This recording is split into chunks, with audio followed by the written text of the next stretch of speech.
Paramashivoham. Yes, you can relax now. Slowly, very slowly, remove your eye bands and gently let the light come back into your eyes.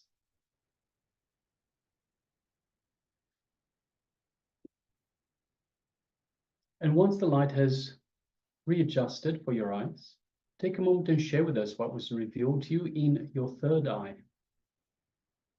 for this first round of the power manifestation, the power of third eye vision, seeing images blindfolded. So go ahead and share.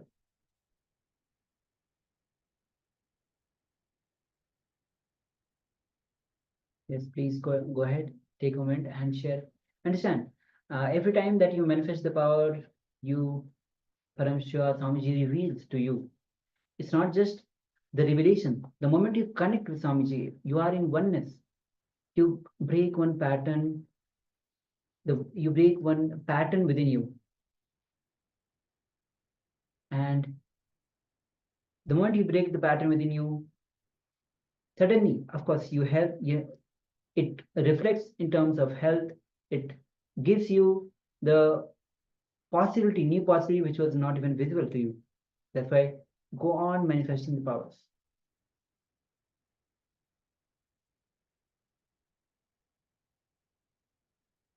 Yes, also requesting everyone to please switch on your cameras. So we have Ma Chao Yu Huang, Ma Suganyana, Charmaine Muse, Ma Nithyananda. If you're there with us, please switch on your camera. So if you're on two-way, please switch on your camera and be available in the camera frame itself.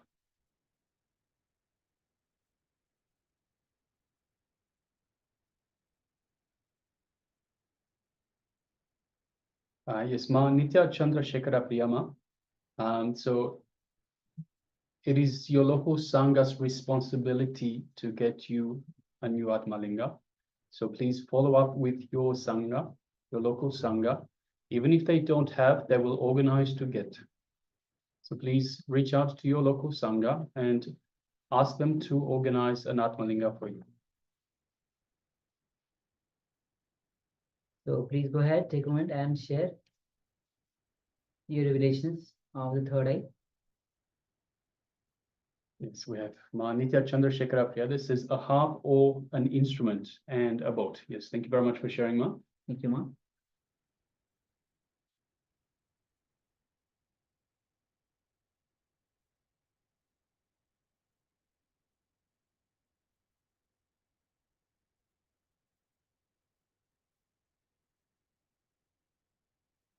So just give it a few more moments, chance for some more people to share. You know, Ma Yang Yan Hong is currently in the process of sharing.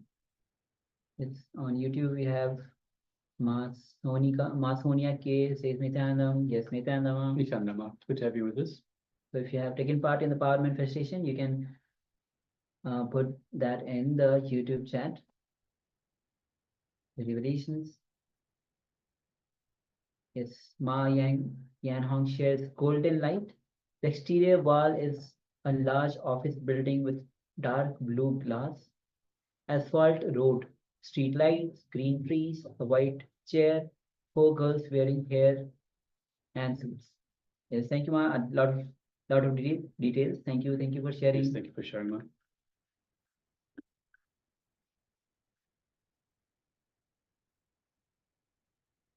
All right, so if you're still sharing, please continue to do so. Go ahead. Meanwhile, let's reveal the image that we had displayed for you for this round of our manifestation. So as you can see, it's a beautiful, beautiful temple with the sun just rising on the left-hand side of it, showing some beautiful sun rays, nicely spread out, just like the hands of a clock. We can see a lot of detail in the artwork. It looks like a lot of gold. And it's just a beautiful, peaceful feeling, looking at the temple. We have the blue sky up above. So we have the sun, the golden rays, and we have the gold on the temple. We have the white walls of the temple. We have the orange-red tiles of the roof of the temple. So yes. So let us have a look. We have Ma Nitya Chandrasekhara Priya that shares a harp or an instrument, both. So perhaps the front of the temple looks a little bit like a boat. So it might give some impression of a boat. A harp or an instrument. Perhaps the archway that we're looking through, that we're going through, looks maybe a little bit like a harp, or it's something that might have resonated with you as a harp. So yes, thank you very much for sharing, Ma. Yes. And Ma Yang Yanhon shares golden light. Of course, the sunlight itself is radiating the golden light. The exterior wall is large office building with dark blue glass. So if you just look at the temple on both sides, left and right, there are glasses. I'm not sure if it is a dark blue. Asphalt road. We don't see the road in this view itself. Street lights, the green trees. There may be trees around the temple. It's not actually visible in this though. A white chair. We have white colors for sure, Ma. The chairs are not visible in this view. The 4 girls wearing hair and suit. Yes, thank you. Thank you for sharing all, manifesting and taking part in the power manifestation. So, Swami says again and again, the moment you manifest the powers outside, there is change within you inside. There is a shift within you. There's a click that happens within you. All right, so now let us get ready for the second round of this power manifestation. So requesting once again the participants, please put on your eye bands and let's get ready for the second round of power manifestation. Please go ahead.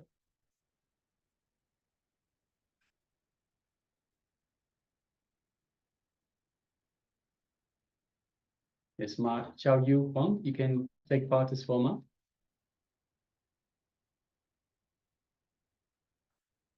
Also requesting Ma Sugyana, Ma Trinkanda, Thermi Moose, Zhang Jihao. Switch on your cameras, give your full participation, take part in the power manifestation, and even all the participants on the YouTube following us. Let's get ready to enter into the power manifestation. Yes, so requesting everyone, let's sit comfortably with the head, neck, and spine in a straight line. And let us bring our awareness to our inner space, just below the heart center. And let us remember Swamiji in our inner space. Remember everything Swamiji means to us, all the wonderful moments we have shared, all the wonderful moments we cherish with Swamiji. Let's remember all of that in our inner space.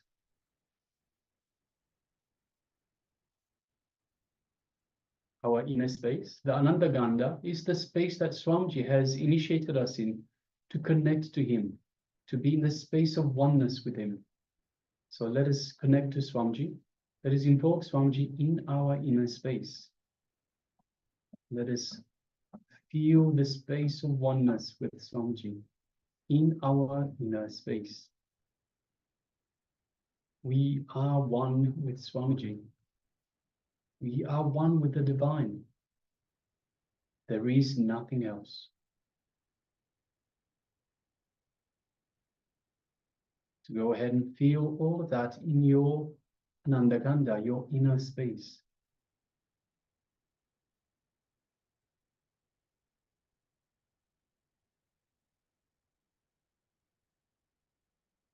Let us shift our awareness to the third eye and let us visualize Swamiji in our third eye.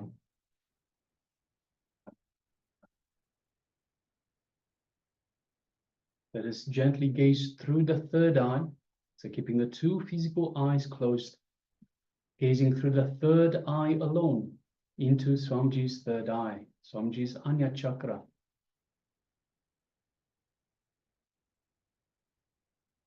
As we do so, we feel an energetic connection from the Master's third eye to our third eye.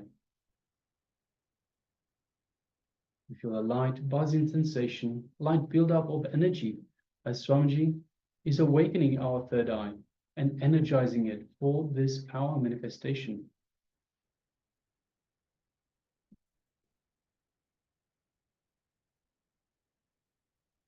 Now let us start chanting the Mahavakya. Om Nithyananda Paramashivoham. Om Nithyananda Paramashivoham.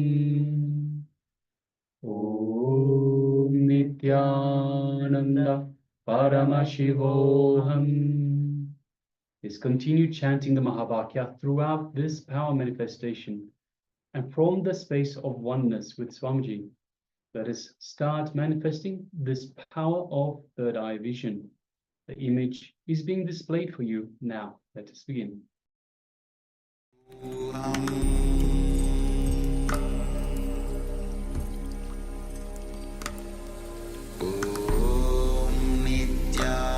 Nithyananda Paramashivoham.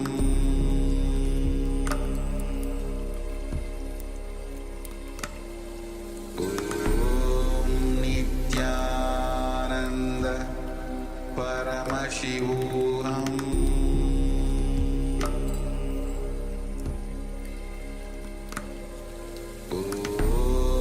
Nithyananda Paramashivoham.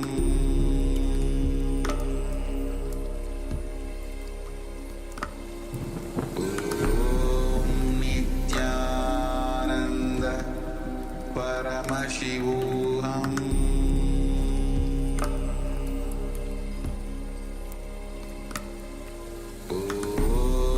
Nithyananda Paramashivoham.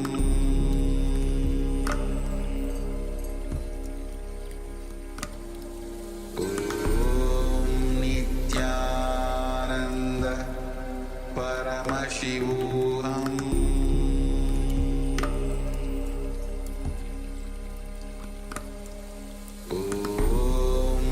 Nithyananda Paramashivoham.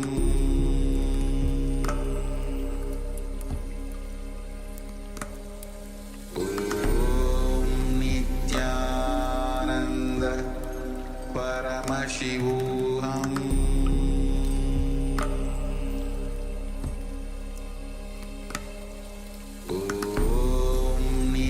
Nithyananda Paramashivoham.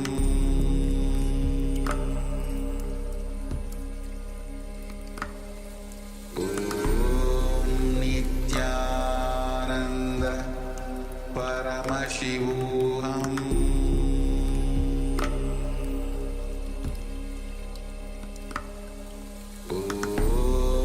Nithyananda Paramashivoham.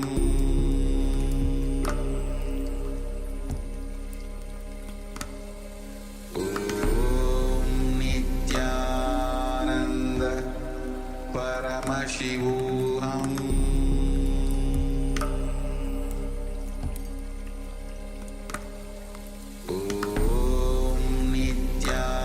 Nithyananda Paramashivoham.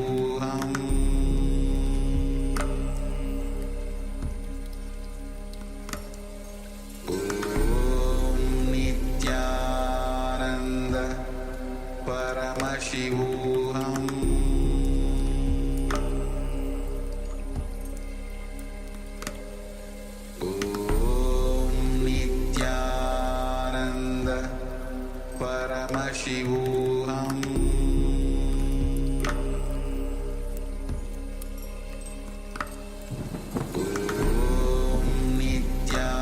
Nithyananda Paramashivoham.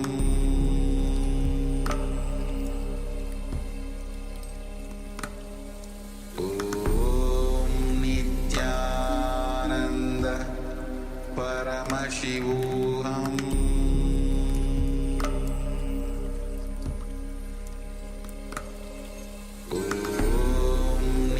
Nithyananda Paramashivoham.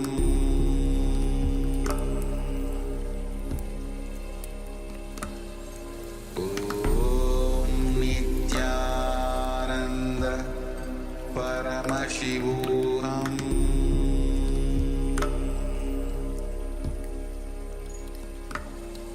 Om Nithyananda Paramashivoham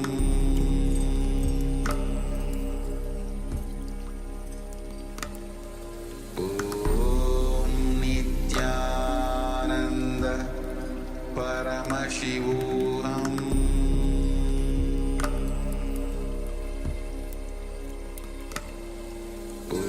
Om Nithyananda Paramashivoham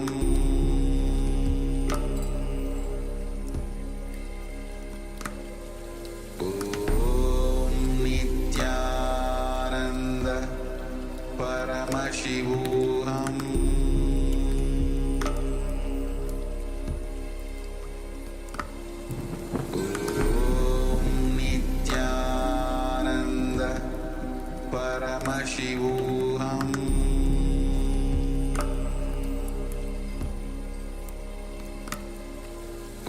Om Nithyananda Paramashivoham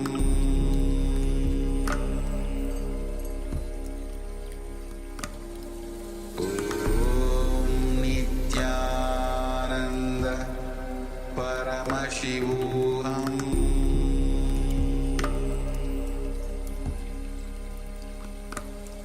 Om Nithyananda Paramashivoham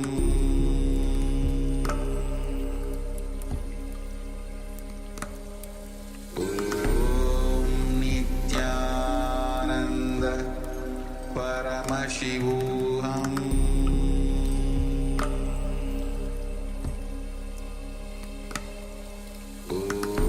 Om Nithyananda Paramashivoham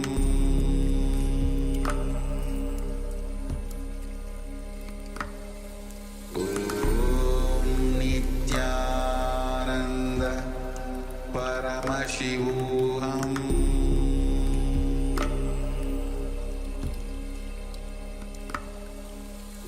Om Nithyananda Paramashivoham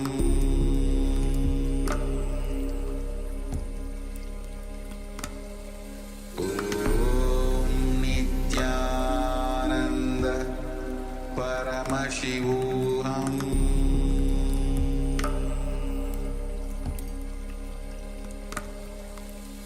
Om Nithyananda Paramashivoham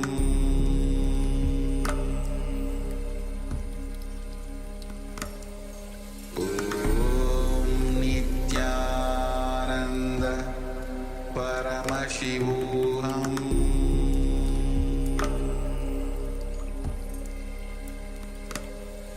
Om Nithyananda Paramashivoham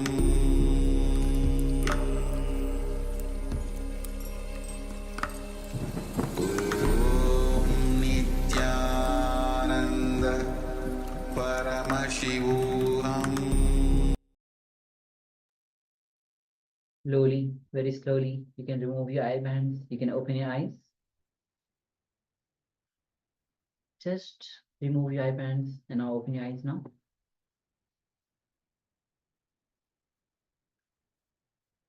And from the same space, from that pure uncluttered space, that oneness space, the space of Nirvikal Samadhi, where nothing other than Paramashiva exists.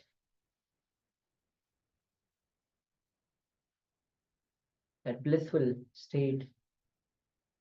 Let's take a moment and let's share what was revealed to you through the power of third eye.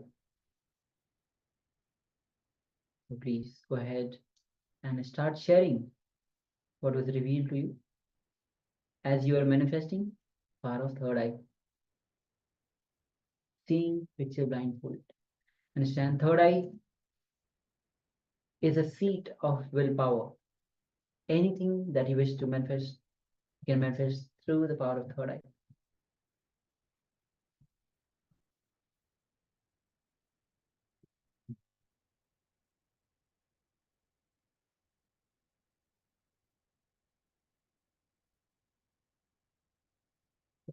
Just take a moment and start sharing. When all the participants on the YouTube following us on YouTube, please take a moment and let us share.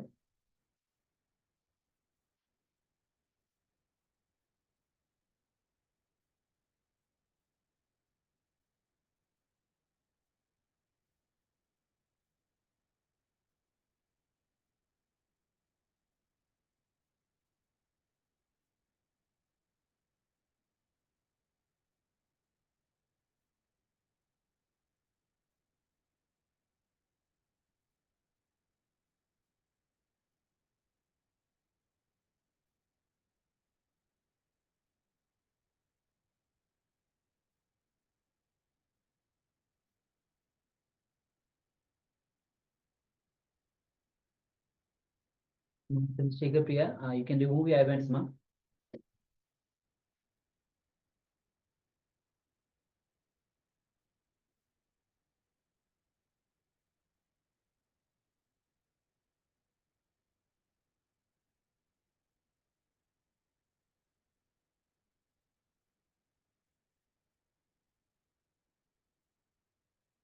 Please go ahead, take a moment and let us share what was revealed to you.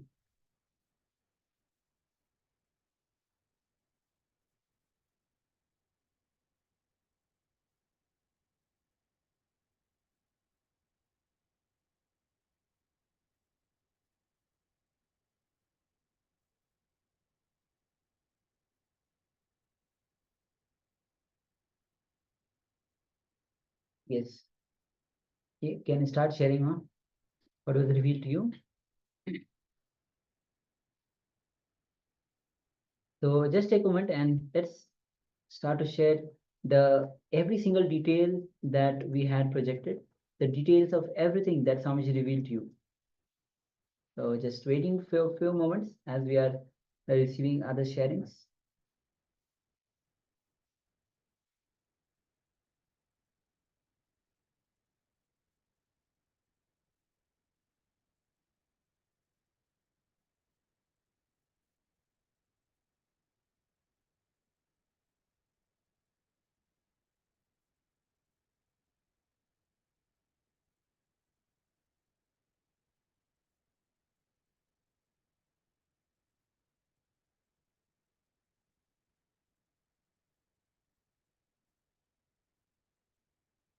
I mean, all the participants on the YouTube, don't just be don't just watch, have give your full involvement, give your full participation. Let us know that you are here.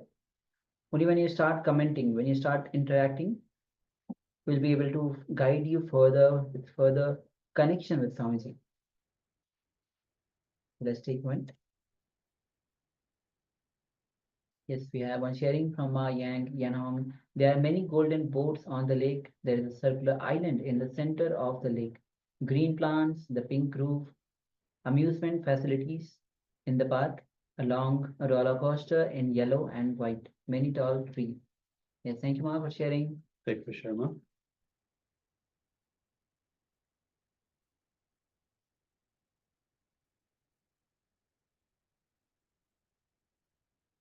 Nithya Chandrasekhara Priya says a leaf, white and blue color and pink color. Yes, thank you very much for sharing, Ma. All right. So now let's move to the verification. We'll be projecting the image. Yes, so this is the image, a beautiful scene. You can see the mountains, the clouds just on the somewhere in the surface of the ground itself. You can see the water body, the green, the trees. You can see a house on the water body itself. Yes, so this is the whole picture. So there are many golden boats on the lake. There's there is a water body for sure, but there's no boat visible in the in the film. Yes, actually we have the boats just around the house itself. Yes, ma'am. There's a circular island in the center of the lake. Doesn't look like island, ma'am, but definitely we have the lake, the water body itself. green plants, we definitely have the green plants, the pink roof. The top of the house, it gives a little bit of pinkish color. Yes, amusement facilities in the park. There might be some amusement activities in the trees where it is all the trees are there. Long roller coaster in yellow and white. Many tall trees. Of course, there are many tall trees. Yes, thank you, ma'am, for sharing. And we have Ma Nitya Chandrasekhara Priya that shares a leaf. So yes, Ma, we have lots of leaves. So there are lots of trees around. So we do have lots of leaves. We have white colors. We have the white color of the clouds. We can actually see the clouds the midway point of the mountain peak as well as at the top. We can see perhaps some snow as well. Blue color. So the lake has a greenish blue color and pink color. There are some shades of pink on the house, on the wooden house itself, Ma, and that's on the lake. So yes, thank you very much for sharing, Ma. Congratulations for manifesting. Congratulations to both of you for manifesting. And with that, we have come to the conclusion of this first part manifestation segment of the day. Let us now get ready for the program itself. So we'll be starting off, first of all, with an opening into today's session, which is we have the deity Chvara Bhagna Murti, and the theme is heal yourself and heal the cosmos. So heal yourself and heal the cosmos. So we'll be emphasizing on healing and healing the cosmos in today. And let's make a start with health as per Hinduism. Yes. So we'll be learning about health as per the Hinduism. So understand, in Hinduism, health is a state of complete physical, mental, spiritual, psychological, and social well-being. Being healthy means being complete. Means when you are healthy, you are complete. When you are achieving your wholeness, when you have reached the complete fulfillment, which is self-realization, then you are in the state of health. That is the real health as per the Hinduism. Yes, and in Sanskrit, we have a different word for health. It is swastha, which means centered on yourself. So the very definition of health in Sanskrit is totally different from the Western, from the modern definition of health, because health is not just diseaselessness. Health is a positive well-being, completely centered on yourself. And by focusing on ourselves, we bring in more clarity to our thoughts and to our actions. We befriend our body, we connect to our breath, and we relate better with those around us as we start dropping our tight personal boundaries and open up our hearts. So the good health is not just the absence of disease. Many times what we feel is when we don't have a disease, we feel that is the health. So, but good health is not just the absence of disease. It is positive well-beingness. The very purpose of our existence, understand, the very purpose of our existence is to achieve the ultimate consciousness, the ultimate experience of the consciousness, which is the ultimate bliss. That is the very purpose of our life. And to feel bliss continuously inside us and to float with the blissful light in what is called as Arogya or the good health. So when you are continuously feeling the bliss which is continuously floating inside you, that is, then you are in Arogya, which is a good health. So let us have a quick look at what modern medicine has missed. The fundamental blind spot with modern medicine is not accepting the role of consciousness, treating the body as a biomechanism. But our body is pure intelligence. It's not just a biomechanism. It is, as Swamiji puts it, force plus intelligence. It can respond. This is very important to understand. It can respond to every single thought of your mind. That's why it's important to have the right thoughts, the right space as well for your body, for your health. Reaching and achieving the zone of intelligence or the space of consciousness is the goal for health. But unfortunately, we accumulate too much of negative emotions, too much of toxins into our system. So from our eating habits, our daily habits, whatever they might be, perhaps drinking, smoking, whatever those habits might be. So we take on too much negative emotions, too much of toxins into our system. And for that reason, we're not able to achieve a deep, blissful, restful awareness. All of our diseases are psychosomatic. Let me say that again. All of our diseases are psychosomatic, meaning our diseases stems from negativity and disturbances in our minds. And diseases originate from the mind and are then expressed in the body. So the root is the mind, not the body. So in reality, mind and body are the two aspects of the same phenomena. Mind and body are not two different things. That is why the body is a psychosomatic phenomenon. Mind is the subtlest part of the body, and body is the grossest part of the mind. Both body and mind affect each other. Yes, the body responds to every single thought of your mind. It is created, so your body is created, it is maintained and destroyed according to your thoughts. So if you have positive thoughts, it is created in a positive way. If you have negative thoughts, it is destroyed in the same way. The goal is reaching and achieving the zone of intelligence, as Swamiji tells us. The body is force plus intelligence. So our goal is reaching and achieving the zone of intelligence, or the space of consciousness. And Swamiji beautifully tells us it is not as difficult as we think. Yes. And there is a clear connection between the way our mind, our brain thinks, and the way your body feels. Just like you can use your body to reduce the psychological distress, you can use your mind to improve your body. Similarly, changing the way you think and taking charge of what occupies your mind can improve your physical health and well-being. While positive thinking won't cure anything, a healthy mindset is a key component to a healthy body. Yes, we can create the body we want. It is possible. Swamiji tells us it is possible. It is possible. The body can hold energy. It can hold our thoughts, our memories. The unconscious zone is filled with negative memories and restlessness. This is the problem. This is one of our main problems. All of our past memories, our samskaras, all of our past thought patterns are stored in this unconscious zone. Psychologists use the word engram to describe these deeply engraved memories. They are the cause for our mental and physical suffering. So these are the engrams. They are the cause of our mental and physical suffering. And pain is only alarm system in our body.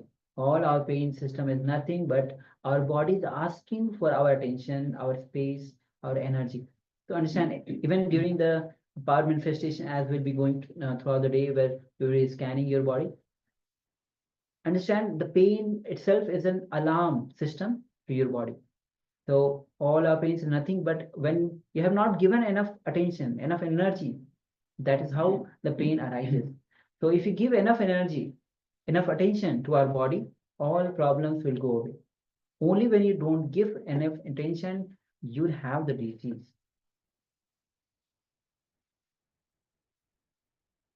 Yes. So we can create the body that we want. However, denial of the body. So understand that if we're not happy with the body, denial of the body is not going to lead you anywhere other than the graveyard. Denial of the body is not spirituality. So if you're not happy with the body, don't deny your body. Learn to love your body.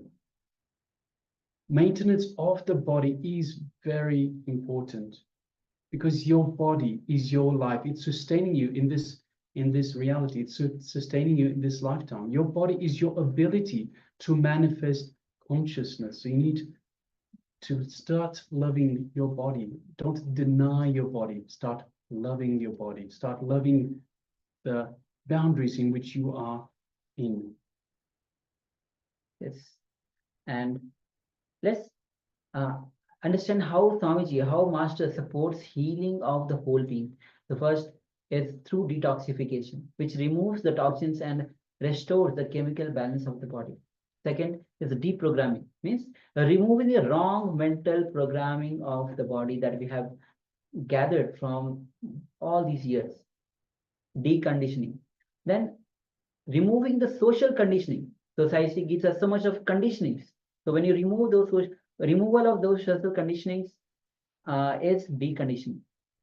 And then on the other side is recharging. When you energize the exhausted body and mind, it's recharging. Then through the Swamiji will be, as throughout we go throughout the whole 21 days of program, Swamiji will create a new mind with the new cognition, the powerful cognition, the cosmic truth itself, that is reprogramming, rejuvenation, which will give back your life, transform your consciousness and leads to the ultimate finally. Yes. So as you enter into today's sessions, they are going to be exciting sessions. We are going to be learning different techniques, working on the body or working on the mind. So before that, as detox we were talking about, we'll be entering into one of the detox of the Durva grass. Yes. It's called Kakrita Arogya Pana, Durva grass juice. So Durva grass, understand, is the most sacred herb. In Hinduism, Durva grass is used for worshipping gods, especially Lord Ganesha. As such, it has a lot of spiritual benefits and medicinal as well. The word Durva itself can be broken up into two parts, Duhu and Avam, meaning that which brings that which is far away closer.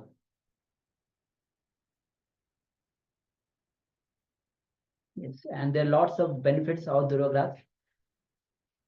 A little introduction about the Durva grass. It's cool, sweet, fresh, and green, and it balances kapha and pitta.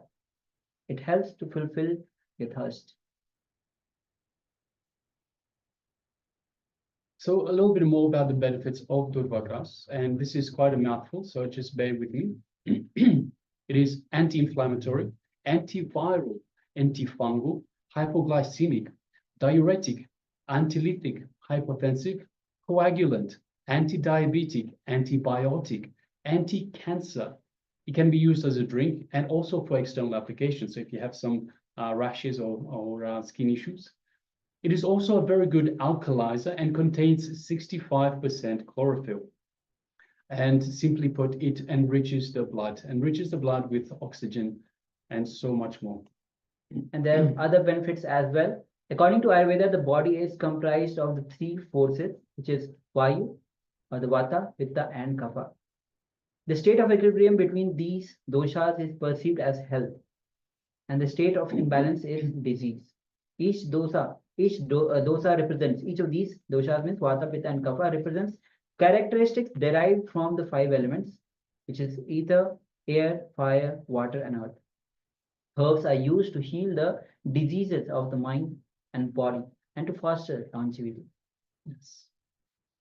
So let us go into a bit more detail onto the doshas. Actually, we're going to display a slide for you with the information on the doshas. So these are the three that we have just talked about, the Vata, Pitta, and Kapha. Vayu or Vata, so the top one, is responsible for all the movements and sensations, including motor actions inside the body. And requesting everyone, please make sure you gather a pen and paper and write this down for your own reference further down the track, because this is very important. So once again, it is when these are in balance, we have health. When these are out of balance, we have disease. So it's very important that we keep these in balance. So requesting everyone, please gather a pen and paper and write these down. So we'll be giving you a few minutes. First, I'll just read through these, and then we'll give you a few minutes to write these down. But please make sure that you do write it down, get a pen and paper and write these down. It is important. This is important for your health. So starting again at the top, Vata or Vayu is responsible for all the movements and sensations, including motor actions inside the body. So any movements and moving sensations are the responsibility of the vata. The pitta component is responsible for the physiochemical activities of the body in the form of metabolism, production of heat, and production of energy. So these are the physiochemical activities of the body: metabolism, production of heat, and energy. This is the pitta component. And the kapha component is responsible, it is the substance which maintains compactness in the body by providing the fluid matrix to it. So all the fluid matrix that we have in the body is the kapha component. So please take a few minutes and write these down to have for your own reference.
Hope all of you have penned down the three components, three doshas. As further, there are lots and lots of benefits of Durva grass actually. And furthermore, Durva grass detoxifies your entire system. So if you are feeling that you have too much of toxins, actually, even if you don't feel you have toxins, that's the truth, Swami says. So Durva grass detoxifies your entire system. It helps to boost your immune system, especially nowadays when the kind of lifestyle that we are living, the kind of food that we are eating, immune system has decreased for lots and lots of people for to such a low extent. So Durva grass is beneficial to boost your immune system as well, and it helps to balance the pitta component of the three doshas we just saw. Apart from these benefits, there are other more benefits of the Durva grass as well. So let's go through each of them. It cures diabetes. Yes, diabetes, which is one of the common popular disease. It cures diabetes. Next is psoriasis, eczema, hypertension, menstrual issues. It promotes the eye health, especially all the people who are in the corporate or especially who are having any eye issues. The grass is beneficial for even promoting the eye health. It helps with wounds and the inflammations. It helps in chest congestion, constipation, stress, and much more. So till now we have seen lots and lots of benefits. All right, so let us have a look at the recipe. We'll project this a slide for you once again, so you can follow along. So you can see the screen now. Take 5 to 6 branches of Durva grass itself, roughly about 10 centimeters long each branch, and wash with salt water. So first of all, let us wash with salt water and cut them with scissors into smaller portions. Then put the cut Durva grass in a blender along with some jaggery. So this is jaggery is the sweetener. This is the sugar, the raw sugar that we get from the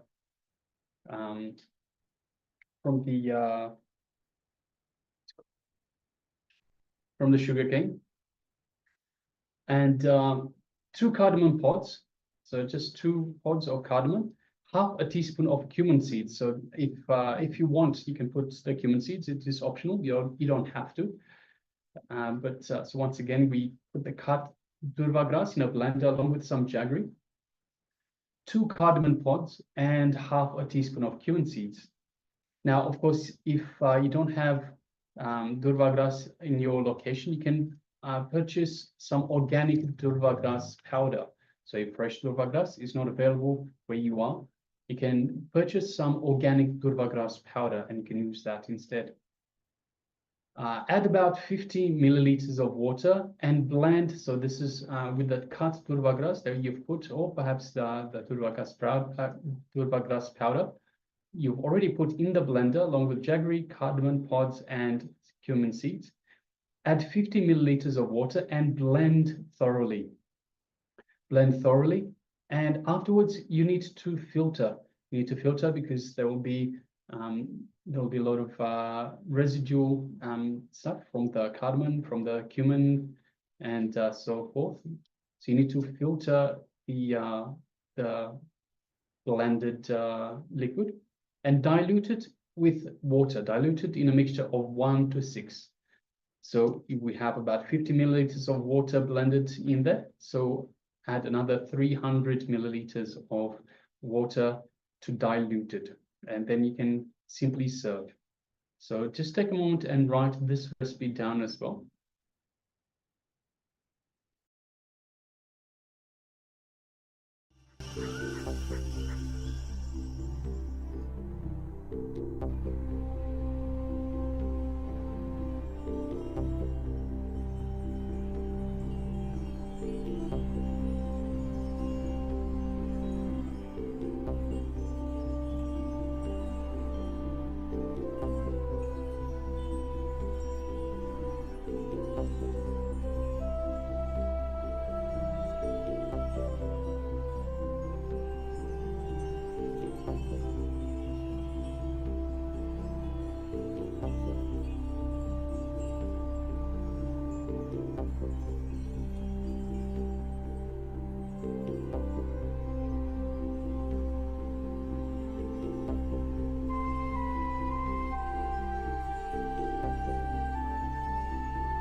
Yes, welcome back. So we have a question, how to consume the durva grass juice.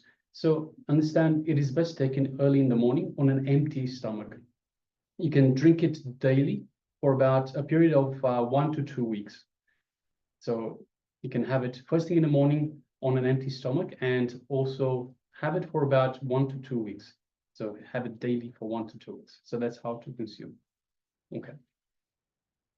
All right. So after this intense detox process, we now entering into the next revelations by Swamiji, which is going to be on the introduction to Arogya Spurana. Means Arogya Spurana itself means the health. So introduction, where Swamiji will be introducing about the whole program that we are going throughout the day today, and then Swamiji will be entering into the small internalization exercise guided by Swamiji himself, and Swamiji will be taking us through the body preparation meditation. So it's going to be a power pack sessions by Swamiji himself. So let's come to the space of listening. Understand? It's not just the listening. When you listen something, it is there to apply on you. Only when you listen, the next step is applying that on you. When you apply that in you, simply it manifests through you. Yes, in fact, Swamiji says that if you listen and don't practice, then you will forget it and it will just simply leave your system. So everything that we expose you to, that Swamiji provides for you in this program, you have to put into practice. Once you put into practice, once it becomes your daily lifestyle, you will never forget it. It's as simple as that. But if you don't put into practice, it's almost like you've wasted so much time and not actually gained out anything, because after a short period of time, you will simply forget it. So requesting everyone, please make sure that you put everything that you are presented in this program, please make sure you put it into practice. Put it into practice. This is a program that is delivered by Swamiji to bring you superconscious breakthrough. So it is to bring you a superconscious breakthrough. So everyone requesting, please make sure that you take everything on board, take notes, and you put it into practice. Make it your daily lifestyle. All right. So let's get ready to enter into the introduction to the Arogya Spurana itself. Then there will be Swamiji will be guiding us through the internalization exercise and the meditation. So let's come to the space of listening. Let's.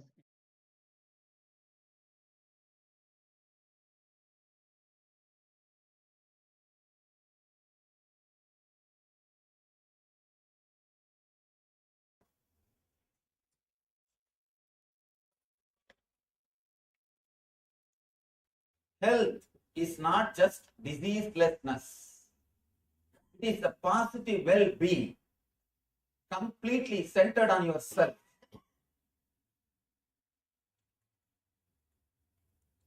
Swa-asta means centered on yourself. A different kind of positive well-being. Here, I am trying to express the whole spirituality centered on health, well-being, because you understand whether it is a meditation or spirituality or anything based on what you feel inside your body. Please understand, as on now, all we have is only one thing, body. If we cannot handle this properly, if we do not handle this body properly, whatever we speak about meditation, spirituality, religion, everything is just dreams which turns the mind. That's all. As on now, you do not know anything more than body. For example, you say, I slept well. How? By remembering the feeling which you are having, which you had in the body, which you had and which you are having. Only based on that feeling, you claim you slept well. Same way, oh, I felt in that meditation so peaceful, so blissful. How? Based on the feeling which you have inside the body, which you had or which you are having. So as on now, even your spirituality will be measured only based on the body. you do not know anything except body. All we know is only one thing, that is body. First thing we need to work is body. Then the meditation or spirituality, yoga or religion or God, Atman, Nirvana, anything can come. Everything can come later on. First thing which we need to work, first thing which we need to understand is body, because all we have is only body. Usually, there are two kinds of maintenance in mechanical engineering. They say that breakdown maintenance and preventive maintenance. Whether you believe it or not, we are all doing only breakdown maintenance. We are all doing with as far as it is our body concerned. When it comes to our body, we are all doing only breakdown maintenance. As long as it runs, it runs. Neither we care about preventive maintenance, nor we learn about preventive maintenance. Here, these 2 days, I am going to completely concentrate on this preventive maintenance or breakdown maintenance. As of now, there are many people who are at the breakdown level. Where maintenance is necessary. Not only necessary, it's an emergency. We will do that breakdown maintenance. Some more tips for preventive maintenance. Whole thing, this whole Arogya Spurana is just these two words: preventive maintenance and breakdown maintenance. Straight away, I am going to concentrate working on the body. Please understand, these 2 days you will not receive many concepts, theories, intellectual ideas. Usually, all our meditation camps, at least there will be 1.5 hours, 2 hours lecture. Then I present a meditation technique. But here, straight away I am going to work on the body. Straight away I am going to work on the body. I will present the concept behind that meditation. Then we will enter into the meditation. Because I wanted you all straight away to have the benefit of meditation. Basically, if you already heard or attended some programs, you know the basic concept of how the body and mind and being are connected intimately. Here, instead of trying to present concepts, I wanted 2 days to be completely spent on meditation techniques. Continuously working on yourself. Working on yourself. These 2 days, I'm going to concentrate only on body, only on health. Then all the enlightenment, meditation, everything can come later on. Let all those things come later on. All those things are secondary. Please understand. You may think you are a great seeker, but you are seeking only well-being inside your being, inside your space. Be very clear, you do not know anything else except a peaceful feeling or a blissful feeling. That's all. Whenever that happens, you say you had a spiritual experience. So whatever you think as God, meditation, religion, spirituality, everything is nothing but peaceful or blissful feeling inside your being. And now, we are not easy with ourselves. Some reason, I can say social conditioning or torturing yourself. The initial level society teaches you. After that, you yourself master the technique. Torture yourself. This goes on, till you completely destroy the body and mind. We continuously abuse the system. You have security alarm system for your house. You protect your house so much, in which hardly you spend 12 hours. Maximum in this country, you spend only 12 hours in the house. Even if you don't have work, sometimes you move around. Hardly 12 hours only people spend average in their house. For that, you have so much of protection mechanism, alarm system, so much of cleaning and everything. But you reside in the body 24 hours continuously, but you don't have any alarm system. The only alarm system is pain. Pain is the only alarm system. But the problem is, when alarm system goes on, you work only to switch off the alarm. You don't enter into the house and see where the thief is.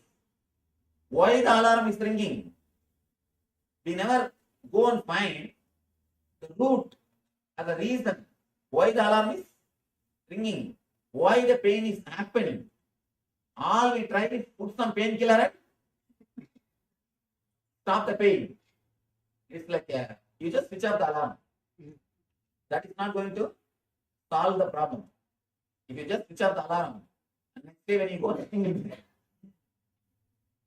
Please understand, we don't have any alarm system except pain. But whenever it comes, first thing we resist the pain. We do not understand the message delivered to us through pain. Whenever pain happens to you, that's a message for you. It is just an alarm. Look into the message. What exactly the pain is trying to convey? What exactly the pain wants to tell me? What exactly I need to learn from the pain? Same way, continuously our body is giving so many messages for us. According to Ayurveda, not only according to Ayurveda, according to the truth, human body is the most sophisticated, intelligent system in the whole planet Earth. You see 2-3 things. First thing, converting blood into blood, which every day your body does. People come and ask me, Swamiji, why don't you do some miracles? Why don't you show us some miracles? Why don't you convert water into wine? Converting water into wine, breweries do. You don't need to be God for that. Converting water into wine is a great spiritual quality. That's what all the breweries are doing. Converting man into divine is the real thing. Not converting water into wine. Anyhow, your body, see the miracles done by your body. Every day the blood is becoming blood. Whatever you add into your system, that becomes part of your system. If we have to do this mechanically, converting blood into blood, if we have to do it mechanically, we need an industry which runs 3 miles length. And they say 3 miles length, the industry will run. If we have to do that mechanically, the outside. And if we have to do one information processing, means receiving one data from the world, processing it, and giving the answer. For that, you need a computer which will be 3-story height. If we have to do that, for example, now you are seeing me. This thing goes inside and you process it. First you do the neti process. This is not a tree, this is not a animal, this is not this. You do the excluding process. Then you start identifying. This is it. Then all your past memory comes. Your past memory with me. Then you decide. Sit here, listen attentively. For this simple process to happen, you store so much of data, so much of information. If we have to do this mechanically, we need a computer which will be 3-story height. People come and ask me, Swamiji, my mind is too noisy. I wanted to silence my mind. I wanted to experience silence.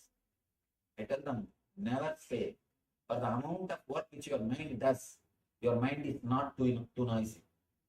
It's completely silent.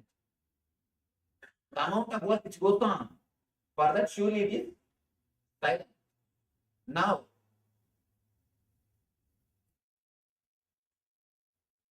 Please understand the miracles happening inside your system continuously. So much is happening inside you, we never look into that. Because we never look into it. First thing, we take our body for granted. Next thing, start abusing it. Whenever you take something for granted, you start abusing it. The moment you take your relationship for granted, you will start abusing. The moment you take your house or some product for granted, you start taking things for abusing granted. You will start abusing the moment.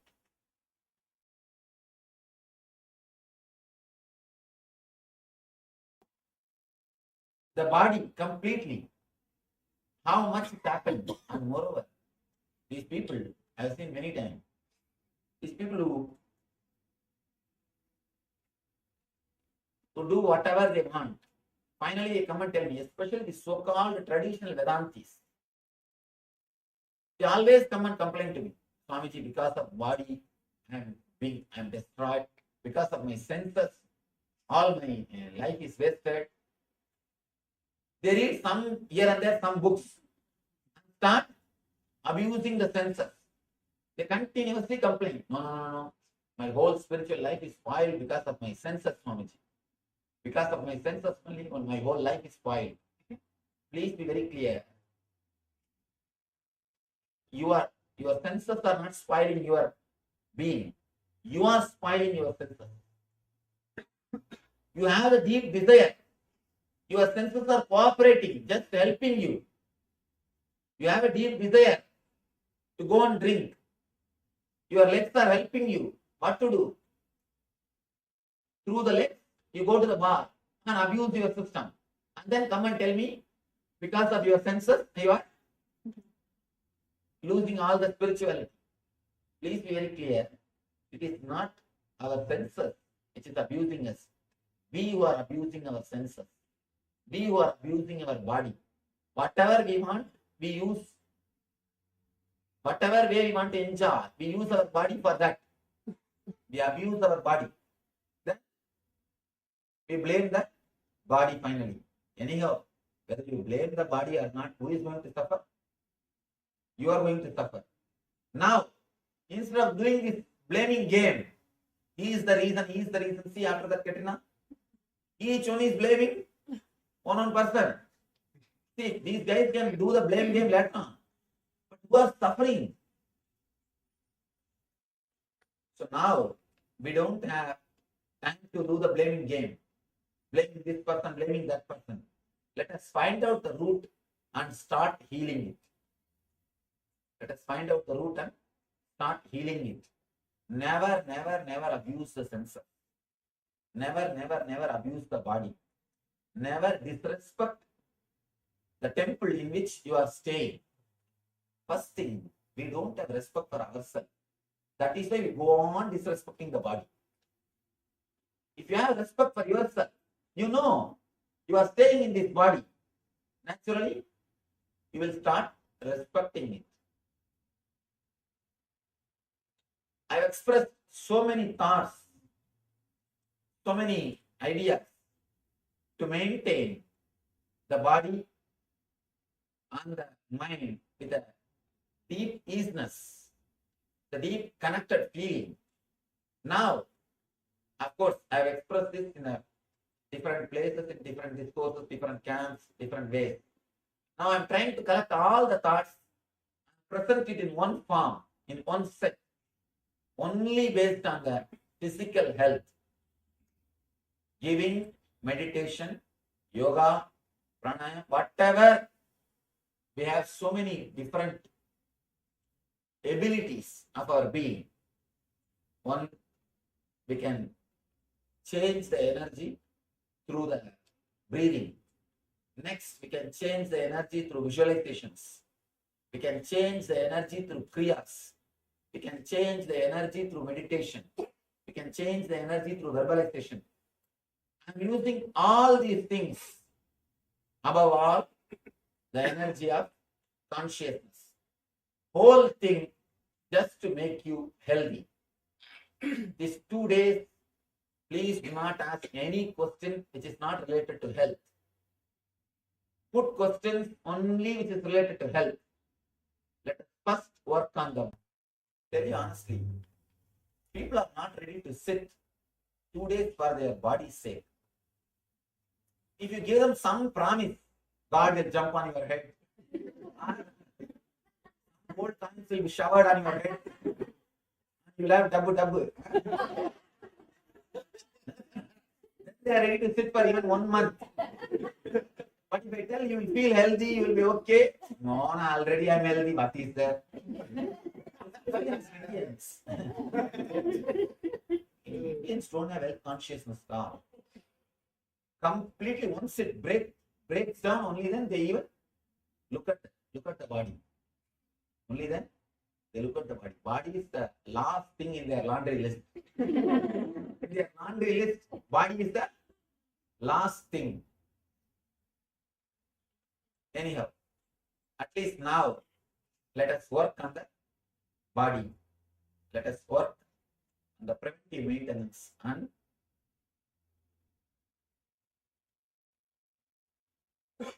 breakdown maintenance. Please understand, I am not teaching any morality. I am not teaching any spirituality. I am not giving you any experience of spiritual things. I am not asking anything. I am not going to talk anything about spirituality. We are going to straight away work on your body. I am not going to give you any theories. And tell you honestly, I don't believe in theories. I don't believe in talking. I don't believe in words. But straight away, if I ask you to meditate, you people will have so many thousands of doubts. Just to convince you logically, I speak few words before the meditation. Let's do some work. Let us work on the body. Let us do something. Vivekananda says beautifully, if you can imbibe just 5 concepts in your life, that is 10 times better than reading the whole library. Reading the whole library. There is no need to read the whole library. Just bring it to the, just work. Work on the body, work on the mind. Even for spirituality, working on the meditation only will work. That only will help. I always tell people, your work will speak for you. Your speaking will never work for you. Your speaking will never work for you. Your working will speak for you automatically. Here, first thing, we are going to work on our body to remove the unnecessary toxins. I have to use the word toxins because I don't know any other word. In Sanskrit, we call them dosha. In English, I don't know any other equivalent word. Basically, the dosha is because of the imbalance of vata, pitta, and kapha.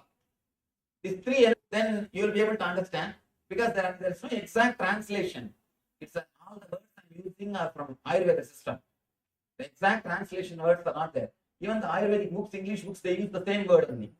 They just give the meaning and they use the same word. All these 3 are responsible for our body functioning in a balanced way.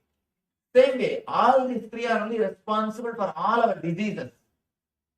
All our diseases. When we work on these 3, whatever we have inside the body, it can be completely healed. It can be completely healed. One more thing, when we work on the vata and pitta and kapha, even your bone structure will start healing itself. If somebody has got bone problems, even that will start healing itself. Because bone also is continuously created our body. Don't think you have the same bone structure. Continuously body is healing itself. Continuously body is altering itself. Continuously body is doing the repairing work. Because it is intelligence. As I was telling you, our body, human body is the most intelligent system in the whole planet Earth. The amount of work which is happening inside, if you see, it is equivalent to the amount of work which is happening in the cosmos. That's why they say macrocosm and microcosm. Macrocosm is this universe. Microcosm is this body. Brahmanda and Pindanda. In Ayurveda, we call the body as Pindanda. Pindanda means the universe in miniature form. It is not just the body, it is the universe in miniature form.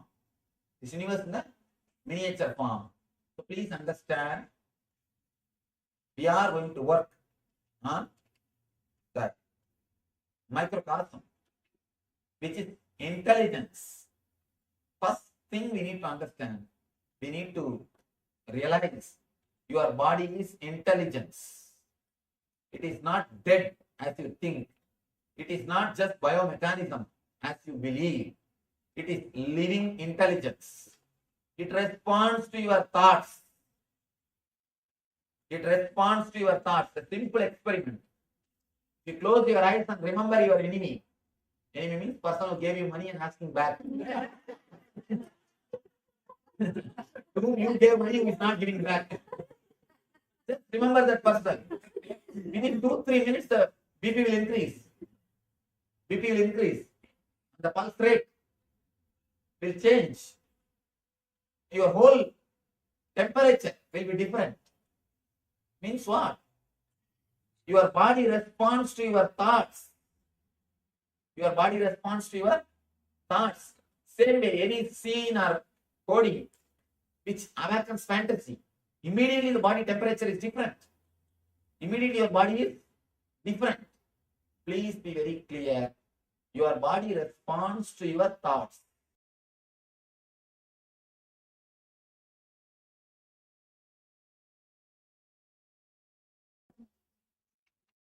Please understand.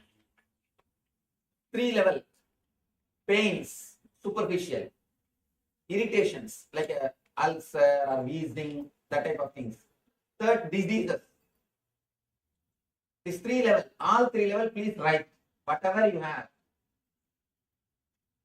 Even if you suspect the little slight symptoms you are having, please write it down.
for yourself. You are not going to show to anybody. Even I am not going to read, so you can write clearly. And it is for yourself.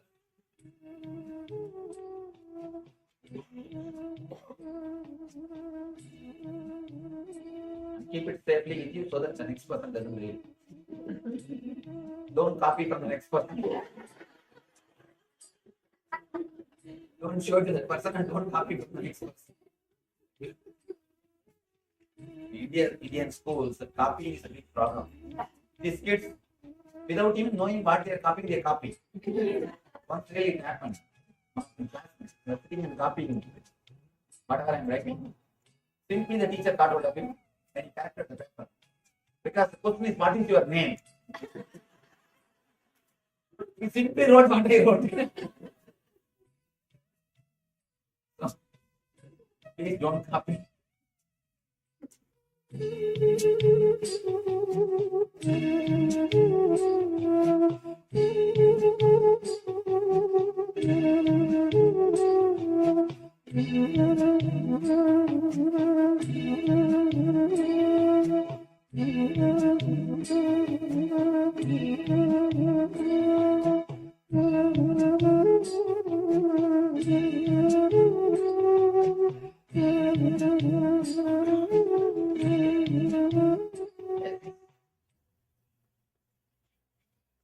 Please understand,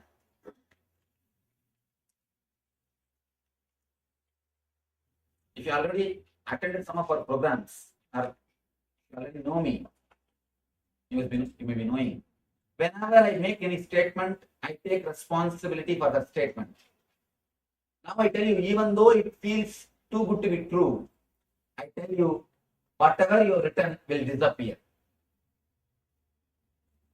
You may think, what are you talking so much? Please understand, whatever you think as disease, whatever you names you may give, pain, disease, irritations, uneasiness, everything has got only 2-3 roots. Just 2-3 roots in your system. Because we do not go and touch the root, because we do not handle the root properly, we continue to struggle and suffer. I am giving you this statement, and not only that, when I say, I take the responsibility of the statement. I take the responsibility of that statement. All I request is, just try to put your best or your maximum energy into this meditation, maximum effort into this meditation. And just few tips which I am giving, try to imbibe in your life, nothing else. Please understand, just 2 things. These 2 days, maximum whatever you can, put your effort in the meditation techniques, and these few tips which I am giving, imbibe them in your life. The whole program is just based on health.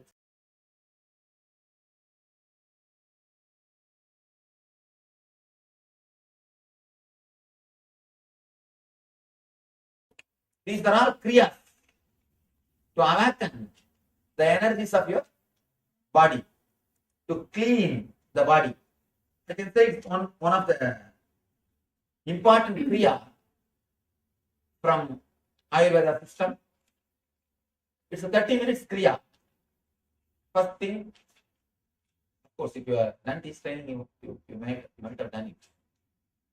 It's related to the bioenergy. First thing, you will continuously shake the whole body. First 10 minutes. Second 10 minutes. Of course, it's very funny. If you have done our LBP, you know the Manipura meditation, catharsis. Here again, I am using the catharsis to clear the pitta. See, there are all the three energies. All 3 energies will be balanced by these 3 steps. First 10 minutes, I wanted you to completely shake the body. If you have you seen the Parkinson's people? How they shiver. Like that, now consciously shake. If you don't do consciously, body will start doing after some time. Because so much of toxins added. What will it do? It will start doing by itself. Now let us clear everything. Now let us clear everything. These are some kriyas to clear the body, to clear the toxins. First thing, 10 minutes, shake. Completely shake the whole body. Don't allow even a single energy center to rest. According to Ayurveda, we have 74,000 energy centers in our body. 10,000 is in the head. 74 in the body. And you'll be surprised, only 13,000 you use from your birth to death. From your birth to death, you use only 13,000. All other energy centers, they take VRS without even joining the duty.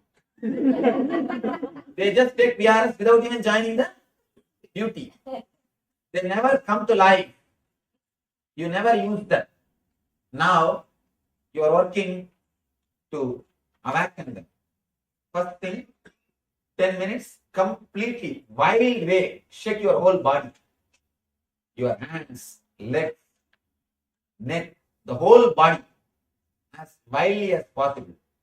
Let it be completely, let it become like a liquid. I'm just making your whole body as a liquid. And now it is solid. Just tense, like a stone. That is why you will never allow the energy flow. That is why you never allow the self-healing effect to happen in your system. Whatever prints are there, just you hold them. You just hold them. You never let the breeze in. Here, by shaking the whole thing, your whole body will become like a liquid. Don't be afraid. These are all foolproof, solid techniques. Anybody having heart problem? Only people who are having heart problem. Those people don't do. I'll give you a little altered technique. For how many? Only one? Please raise your hand. Yes. You people will not do this meditation. And others can do. Just shake the whole body, neck, head. Do not allow even a single energy center to rest. Just for 10 minutes. In a wild way. The next 10 minutes, if you have done LVP, you know, the Manipur, the catharsis. Just create whatever sound comes in your mind. Just create whatever sound comes in your mind. You may think, what is this sound? You will look like a mad. Please understand, if you don't become mad now, you will be mad in the house regularly. Continuously you are vomiting on others. Don't you see? The irritation which you are carrying inside only, you are vomiting on others. Even for small things you shout. Even for small things you shout. You wait people to do mistake so that you can relax. You can just exercise. You can just feel little empty. You are just overflowing with irritation.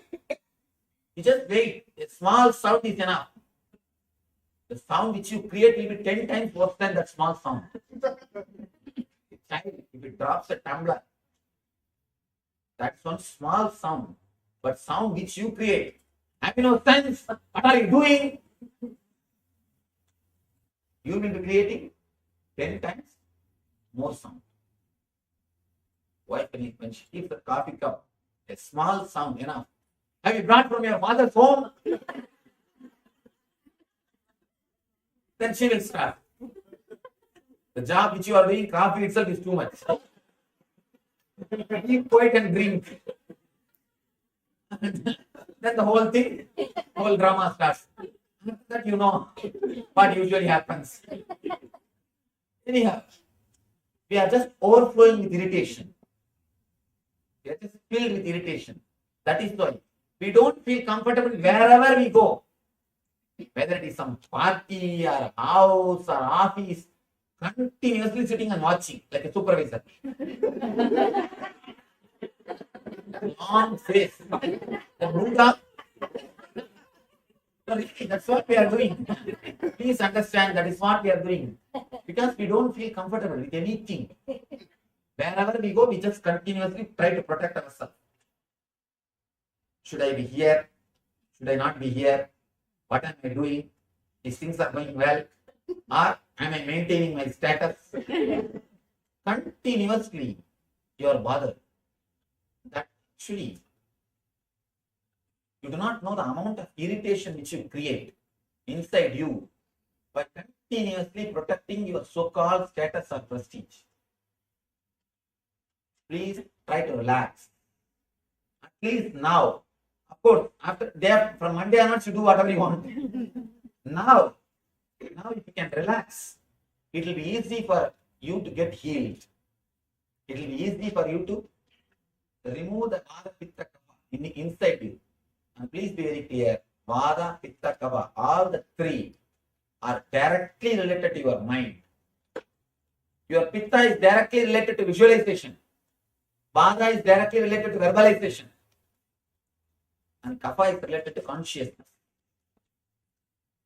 That is why if the Pitta becomes too much, your visualization will be imbalanced.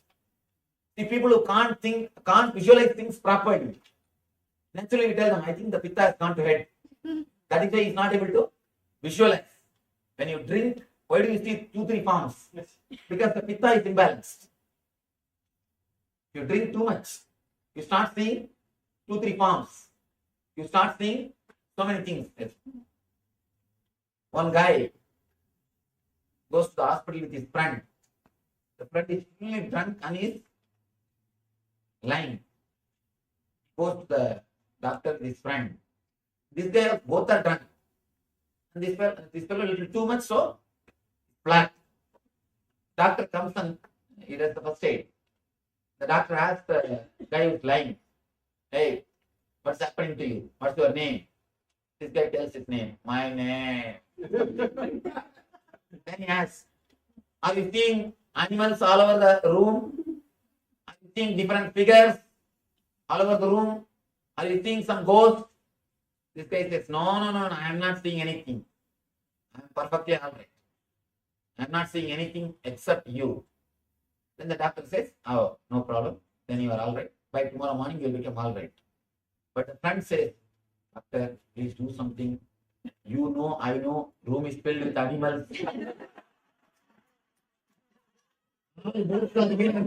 is not able to see even these things. Please do something and let him be healed. You also know, I also know. Room is filled with all the animals.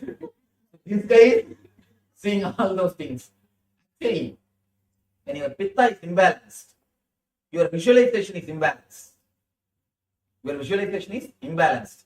Your clarity of thinking is imbalanced. Whenever you carry the irritation, same way you imbalance your Pitta. You imbalance your Pitta. Now, throw away all the negativity which you are carrying.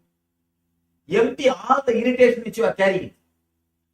Let it come out in the form of shouting or crying or screaming. Don't bother. We have soundproof system. Don't bother. Just bring them out.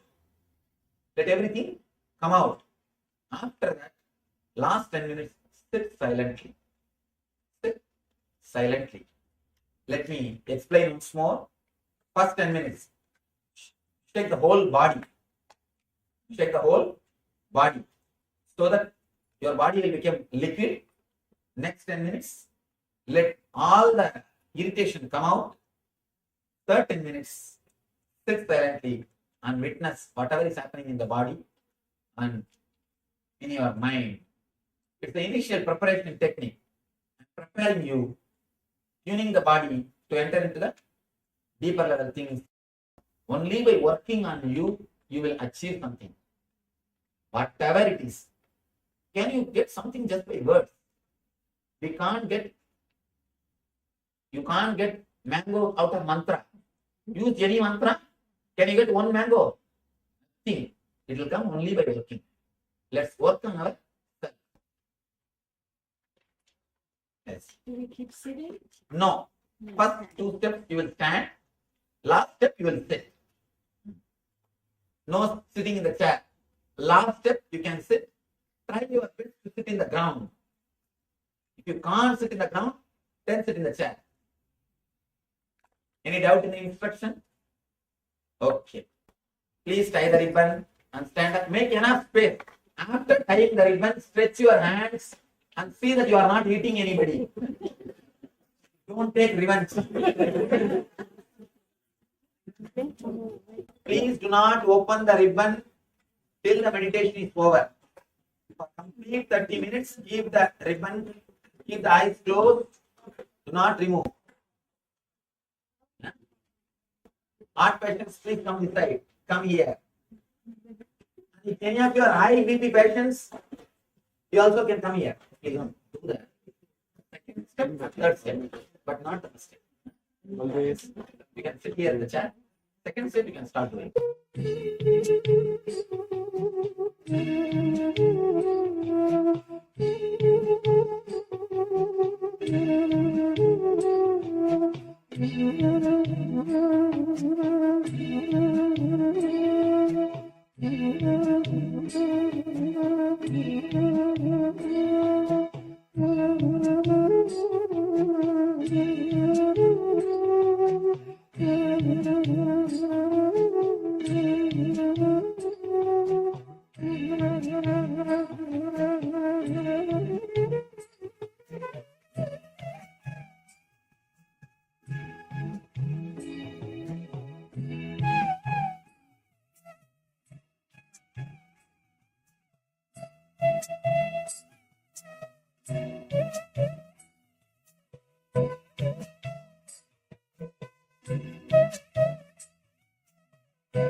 Yes, Nithyananda, all of you.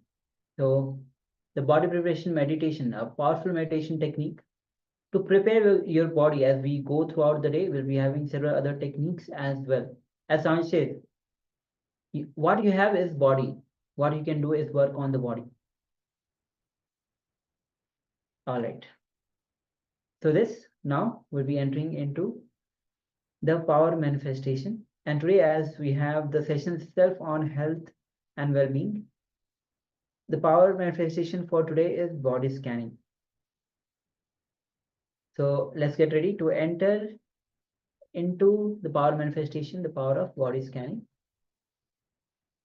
So in this round, the first round will be entering into scanning the overall health, scanning your overall health of your own body.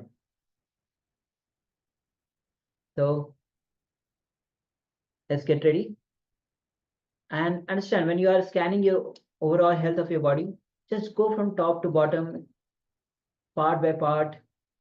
Just first go through your head, then move to your forehead, eyes, nose, ears, mouth, slowly, each part without rejecting anything. And whenever you feel some discomfort, some uneasiness, go deeper into it.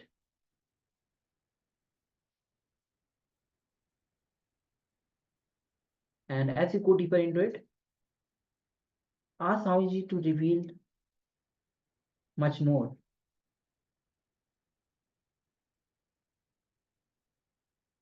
So let's get ready. You can sit with your head and spine in a straight line.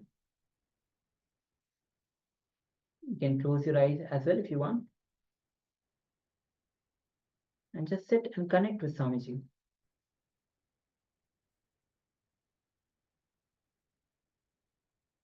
Visualize Swamiji in your space. And just remember Swamiji. Nothing else matters. Just forget the world, forget the mind. Just be in oneness with Swamiji.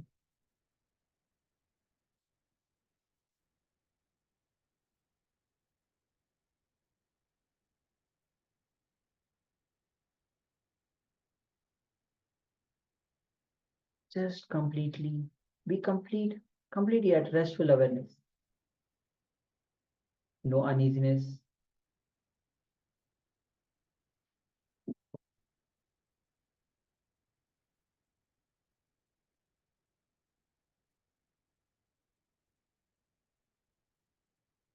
Just be completely unclutched. And with this unclutched space, let's connect to Swamiji through the Mahavakya.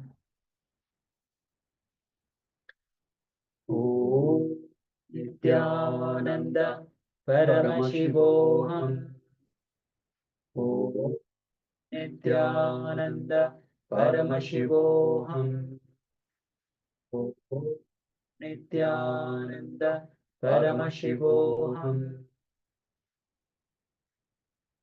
Have that strong declaration to enter into this manifestation. Start to scan your overall health of your body.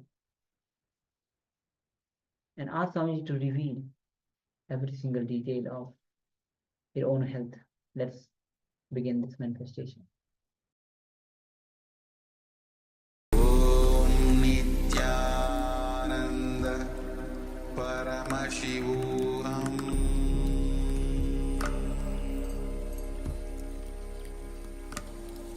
Om Nithyananda Paramashivoham.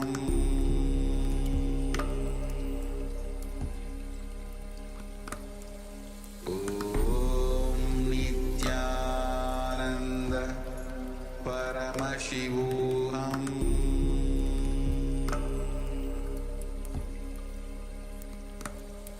Om Nithyananda Paramashivoham. Om Nithyananda Paramashivoham. Om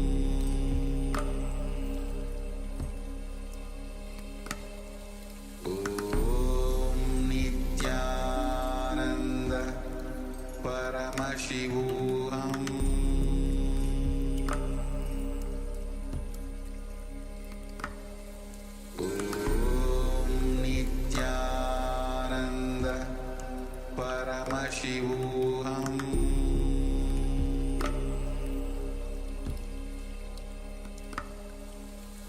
Om Nithyananda Paramashivoham.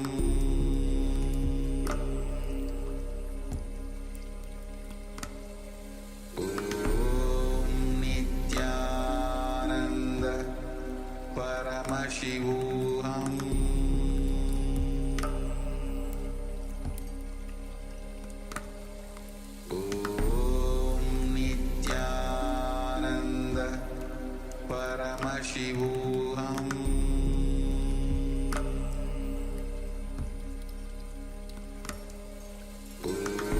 Om Nithyananda Paramashivoham.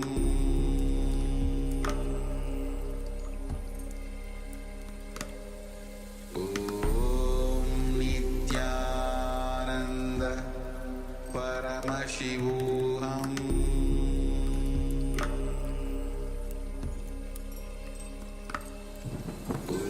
Om Nithyananda Paramashivoham.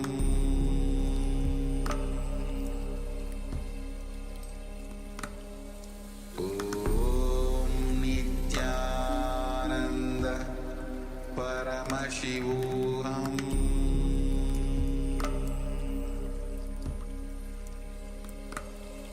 Om Nithyananda Paramashivoham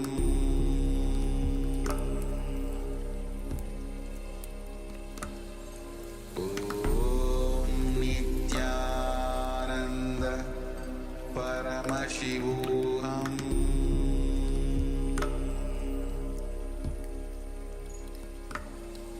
Om Nithyananda Paramashivoham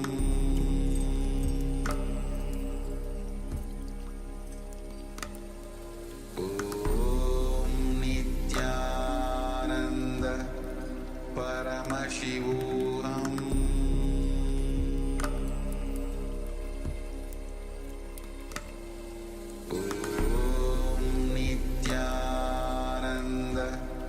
Paramashivoham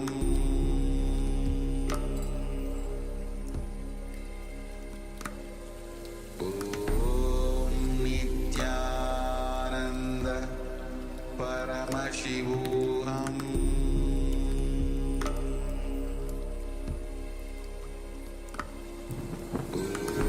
Om Nithyananda Paramashivoham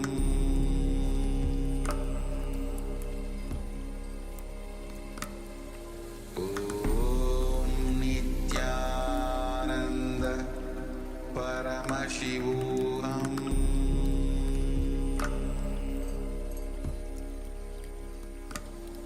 Om Nithyananda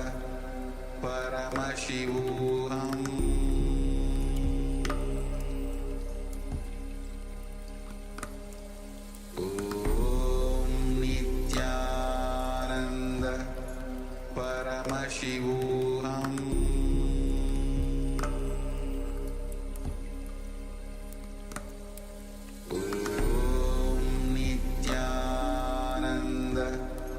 Paramashivoham Om Nithyananda Paramashivoham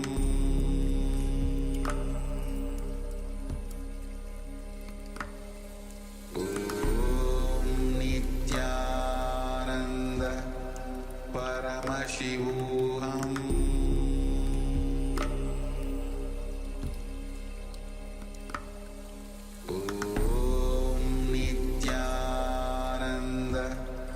Paramashivoham Om Nithyananda Paramashivoham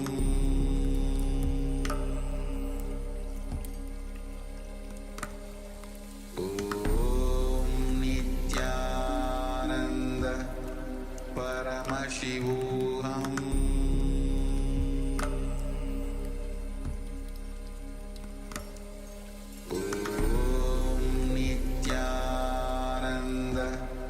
Paramashivoham Om Nithyananda Paramashivoham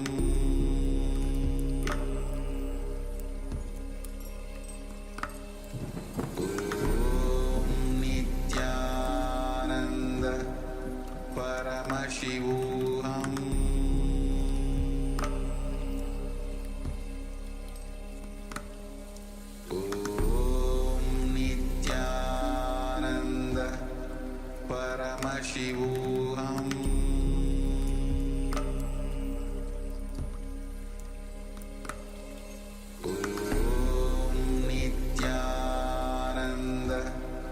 Paramashivoham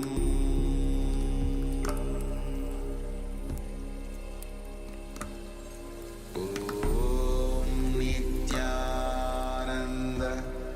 Paramashivoham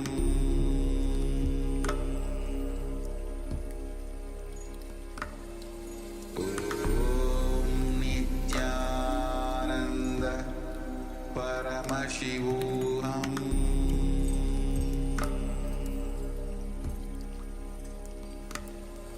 Om Nithyananda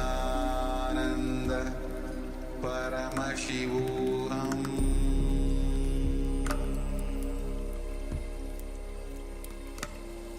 Om Nithyananda Paramashivoham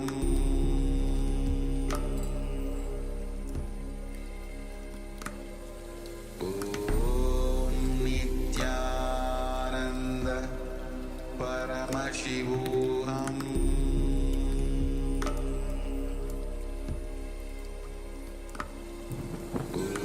Om Nithyananda Paramashivoham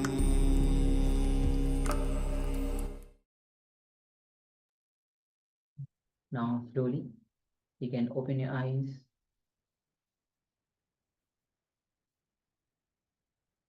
And let's take a moment and let us share what was revealed to you as you were scanning your overall health of your body. Any part of the body that had any discomfort, any uneasiness needs attention. Let us know what was revealed to you, what Swamiji revealed to you.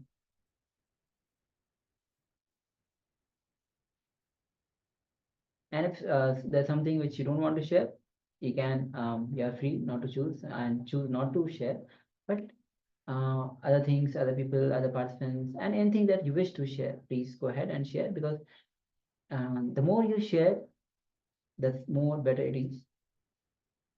Even all the participants on the YouTube, you can also start sharing.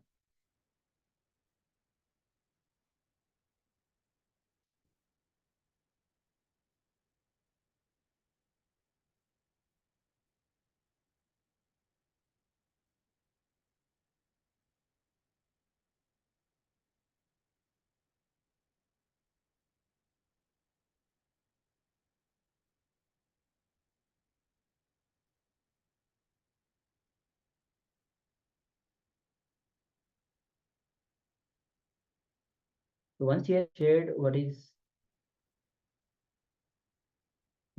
revealed to you through the Paras body scanning, let us know. Meanwhile, let's get ready for the next session. The next session is going to be working on the visualization. As the first step Swamiji have gone through us, and he prepared our body through the meditation. Now we'll be moving on with the working on visualization. So let's get ready to enter into this duration by Swamiji. You can sit with the head, neck, spine, and straight line. And you can also have the notebook and pen and paper with you to write on the powerful cognitions that was revealed to you. So let's get ready and let's enter into this revelation by Swamiji.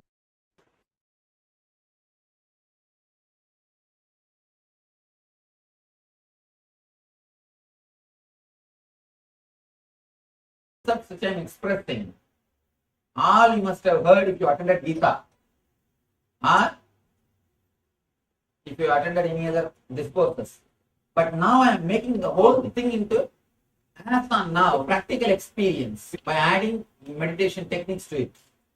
I am making the whole thing into technology.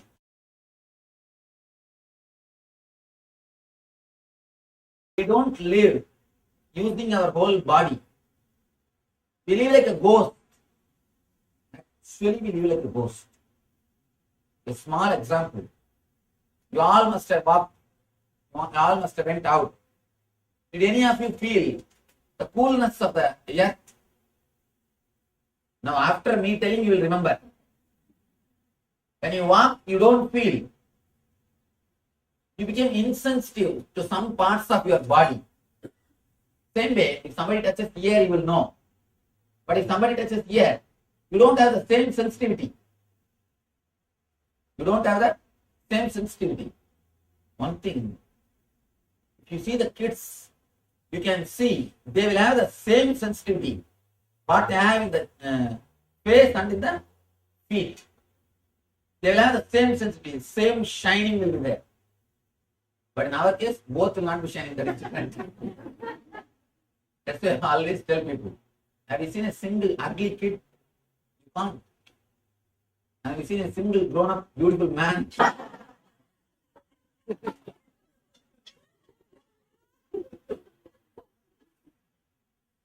The grace is lost when you start choosing one part of body. When you start rejecting other part of the body, the grace is lost. First thing, when you suppress the left, this starts. We condition and teach to the kids to suppress the left. That's the first thing.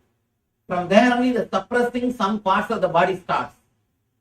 Then by and by, you start suppressing and you stop living using the whole body. You start living only with one part of the body.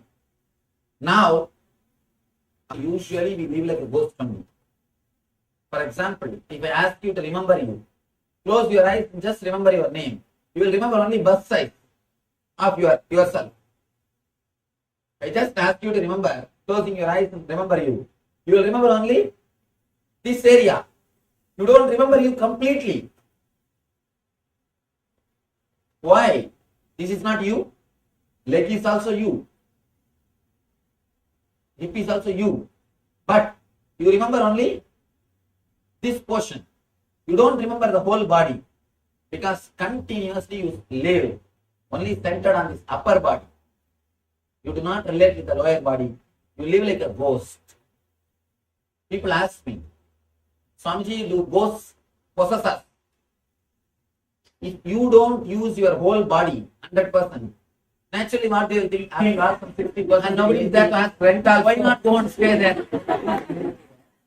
Why not go and use your stay there? After all, it is empty, nobody is leaving the body completely.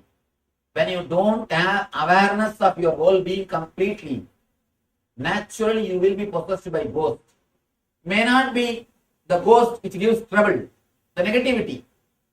Negativity is your own part, which is not under your control, because you don't use your whole system completely. If you can infuse awareness into your whole system, into your body and mind, it's a very simple meditation technique. It's a very simple meditation technique, but very powerful, very powerful. I wanted you to do at least 15 meditation technique in this tool, completely centered on your body, on your system. Let me explain the technique. It's a two-part. First, you will tense your body from toe to head. From toe to head, part by part, inch by inch. Please understand, when I ask you to tense your feet, visualize as if your feet is like a bean bag. You seen bean bag? Visualize. Don't think it is a solid thing. And it is not solid as you think. Please be very clear. Your body is not solid. It is pure liquid and energy. It's a pure energy. That is why healing is possible. People ask me, Swamiji, how do you heal so many tumors, so many diseases? Please understand, you think body is solid. That is why you think it's a miracle, but it's nothing. It's a pure science. Just pure science. How doctors do surgery? They do it physically. Meditation does it the energy level. That is why any disease related to psychosomatic, meditation just completely heals it. And it disappears. It just disappears. I always tell people, disease related to Annamaya Kosha means to grass. Those things need surgery or allopathy. The disease related to psychosomatic level, energy, straight away can be healed by meditation. Meditation is a straight way which can heal the whole thing. Now, let us center yourself into your body. This is what I call swastha. In Sanskrit, we call the health. The word for health in Sanskrit is swastha. Of course, this word is not popular. That's why I used the word Arogya Spurana. Otherwise, I would have used only Swastha Spurana. That's what I wanted. But this word, even my ashramites, when I asked them, they said, we don't know this word, Swamiji. That's the reason I did not use. Even the word Arogya is not full. Swastha is the right word. Centered on yourself. Completely centered on the being. That's the right thing to be done. Yes. Now, I think it's time to do the meditation. You will stand up and tense the body part by part. I'll guide you step by step. When I ask you to tense the feet, visualize them like a bean bag and just squeeze them mentally. And you will see immediately they are getting completely up. You are infusing awareness into that part.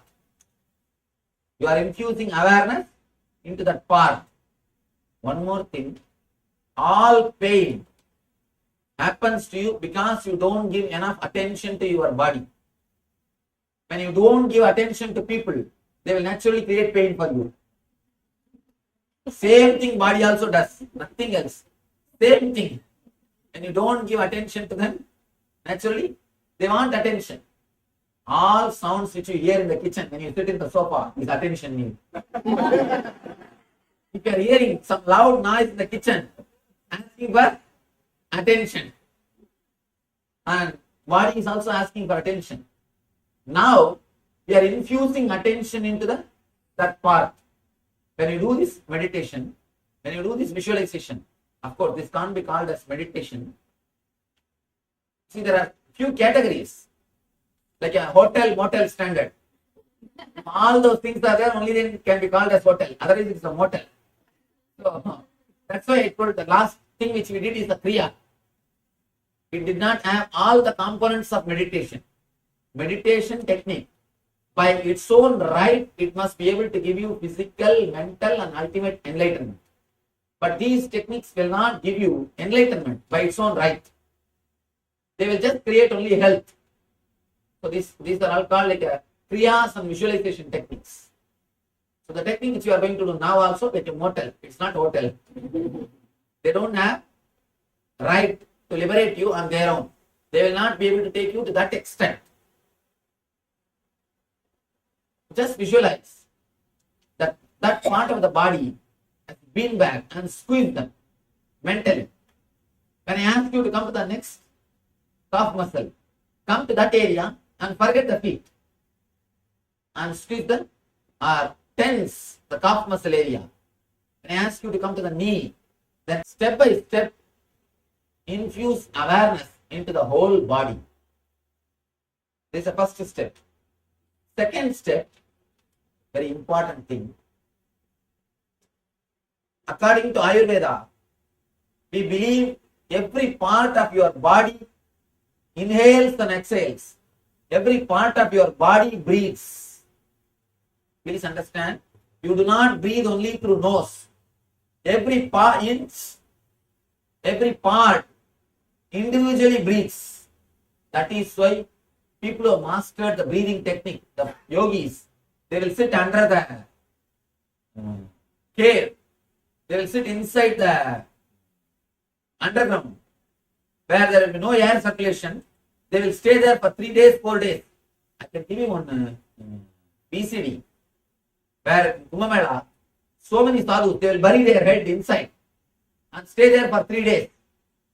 They will sit inside the underground. They will stay there for 10 days. Something like that. No possibility of having the air. No air circulation is possible. But they will be able to sit because every inch, every energy center of your body directly takes Akash energy, ether, from the space. It inhales and exhales. The second part of the meditation is based on that concept. The second part, visualize as if every part of your body is inhaling and exhaling. I'll guide you step by step. Please don't sleep. Please do not sleep at the time of meditation. That's the reason I asked you to stand up and do. And usually these lectures are very good. People see, whenever I give a just lecture, thousands of people gather. When I give meditation, even when we give free meditation, only 30% people will gather. Maximum 30%.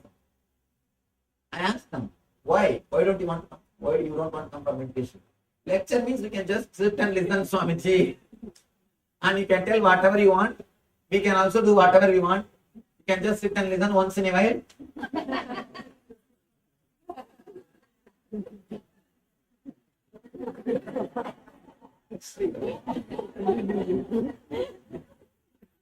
You can do all those things. But in meditation, you have to do something.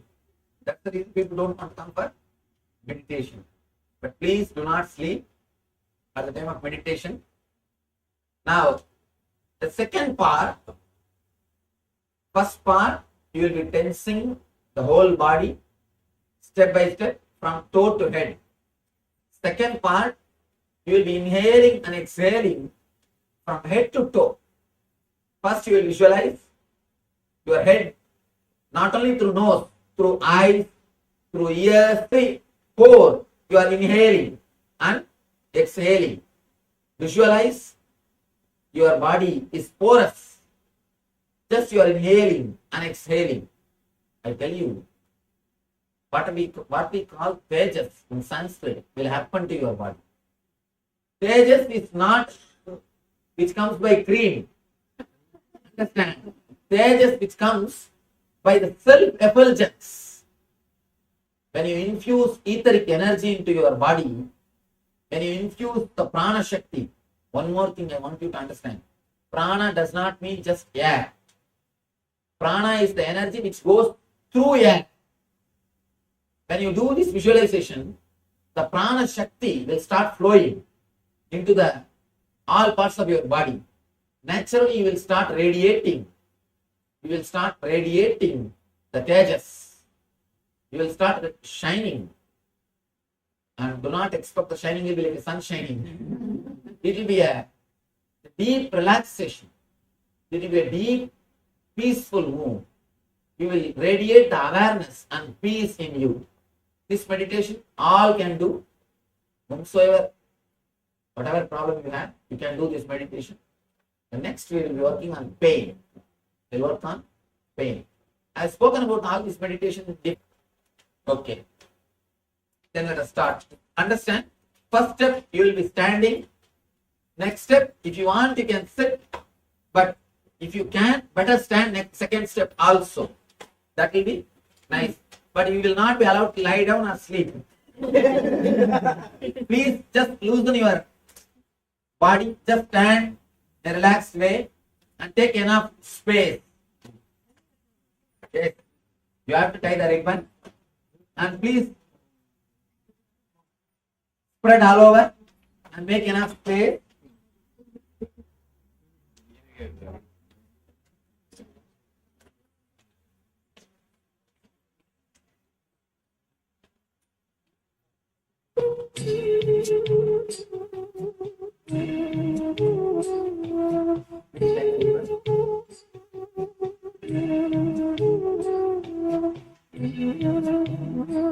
If you think in the second step you have to sit, and if you can't sit in the ground, you can stand near a chair. So that second step you can straight away sit on the chair.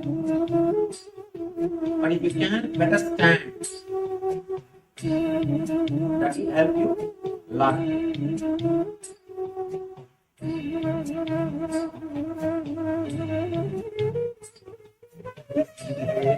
Exhale.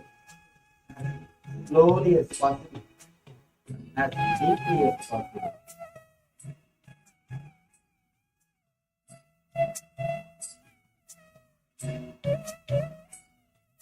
As slowly as possible, as deeply as possible. Exhaling, exhaling.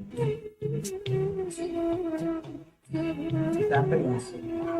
Using the whole body.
Your mind on key.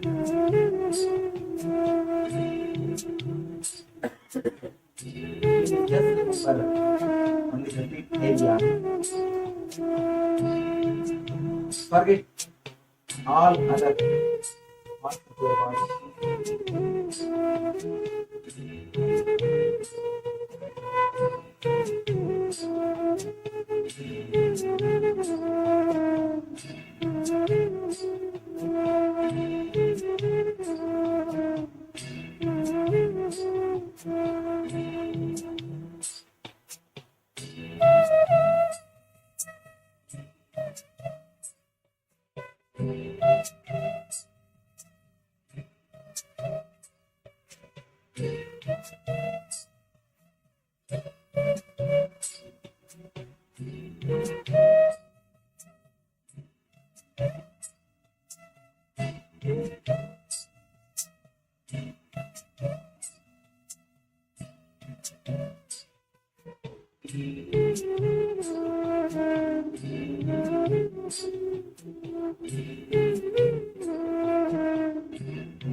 Relax this area. Visualize the calf muscle area is like bean bag. Tense them. Tense them as tensely as possible. Perfect. All other parts.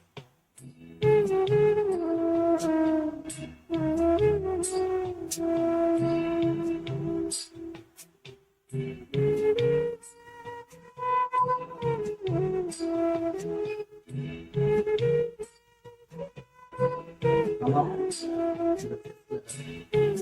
Come to another chakra.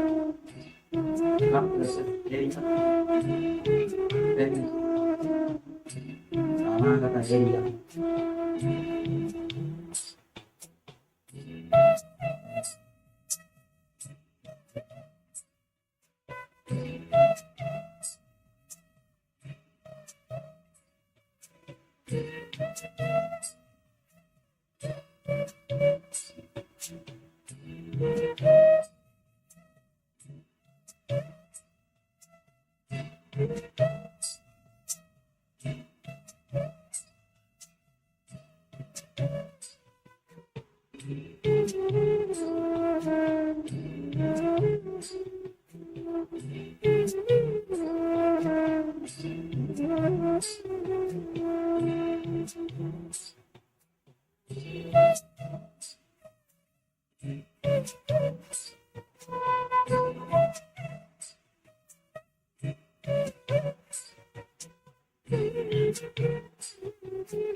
Tense your shoulders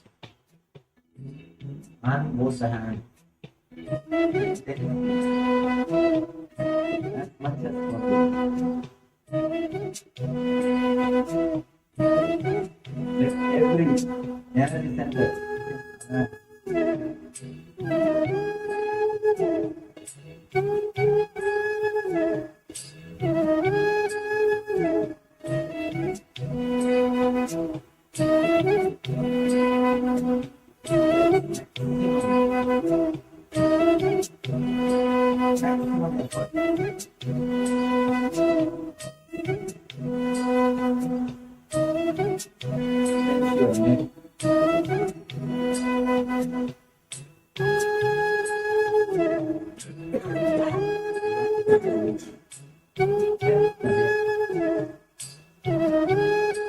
visualize like a big bag.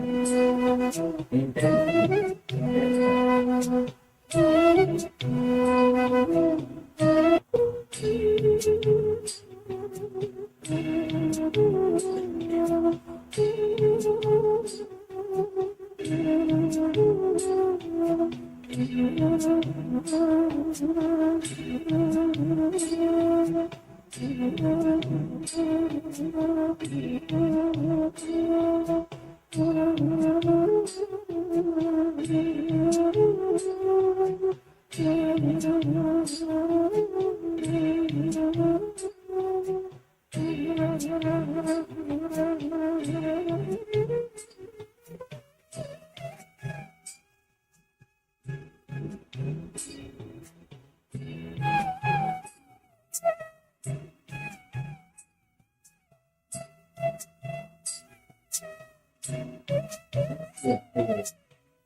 Visualize they are like a big bag. Intense.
For few seconds.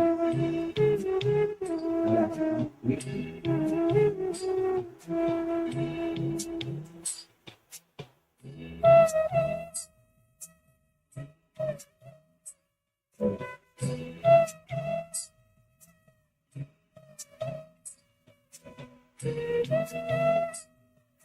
Visualize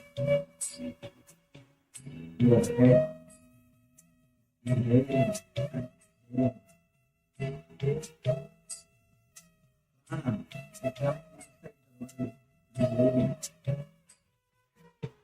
Your head is porous. So every pore you are inhaling and exhaling. Visualize your head is porous and you are inhaling.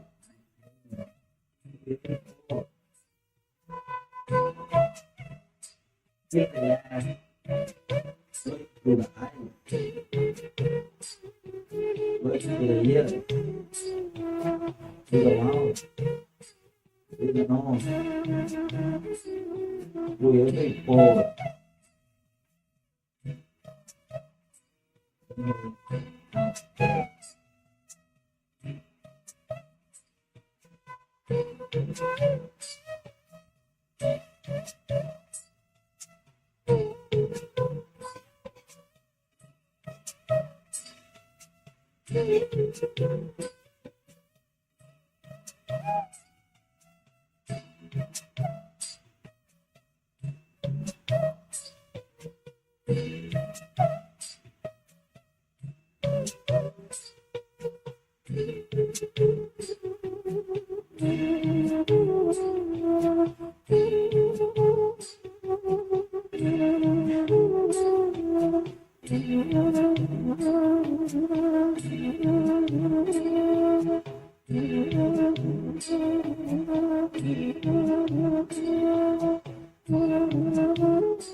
Pull your hands on the shoulder.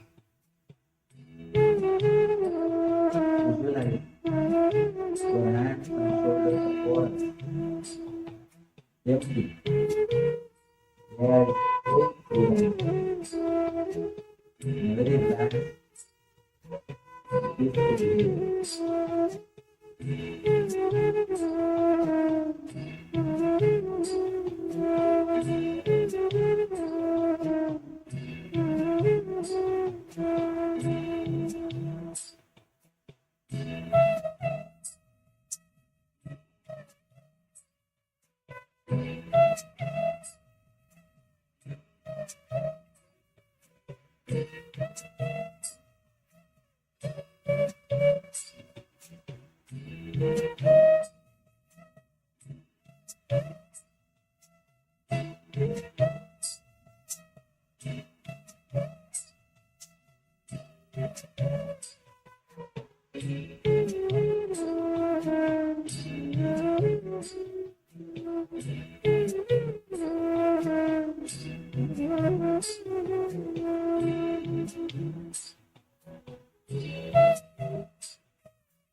Visualize every pore. Inhaling.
Inhale and exhale.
Through the stomach.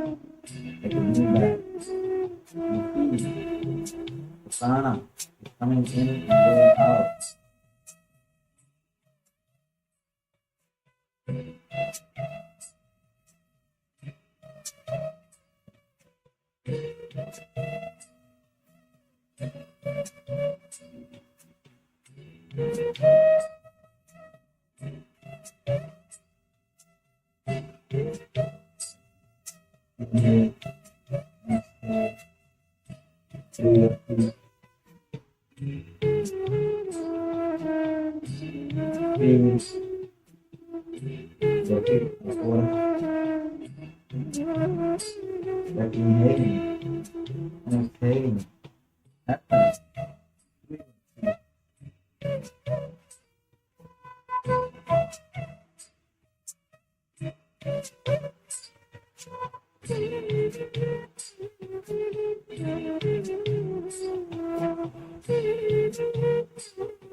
Relax.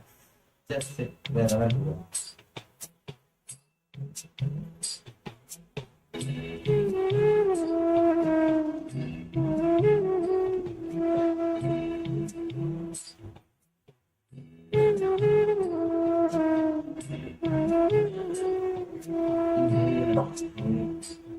As deeply as possible.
Please have a small break.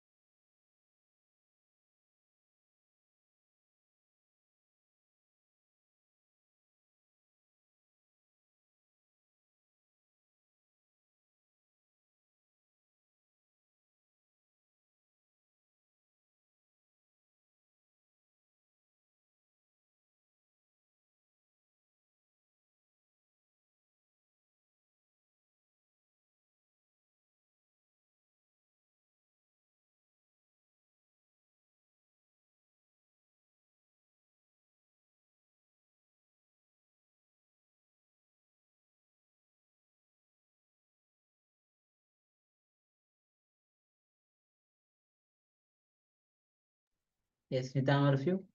So this was a very powerful technique working on the visualization where you were visualizing each part as the bean bag and compressing each and every part of the body and forgetting the other parts when you are especially working on that particular part. And there were second two steps to this. So with this now we'll be entering into the next session, which is going to be on the Kriya for balancing Vata, Pitta and Kapha. So let's get ready because it's a Kriya. So you need some space for yourself to perform this Kriya. So let's get ready and enter into this Kriya.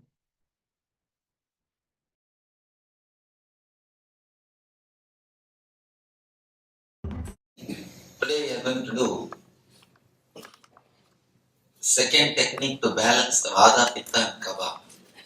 Today we are going to work on verbalization, sound and visualization, light. We are going to add visualization into your meditation technique.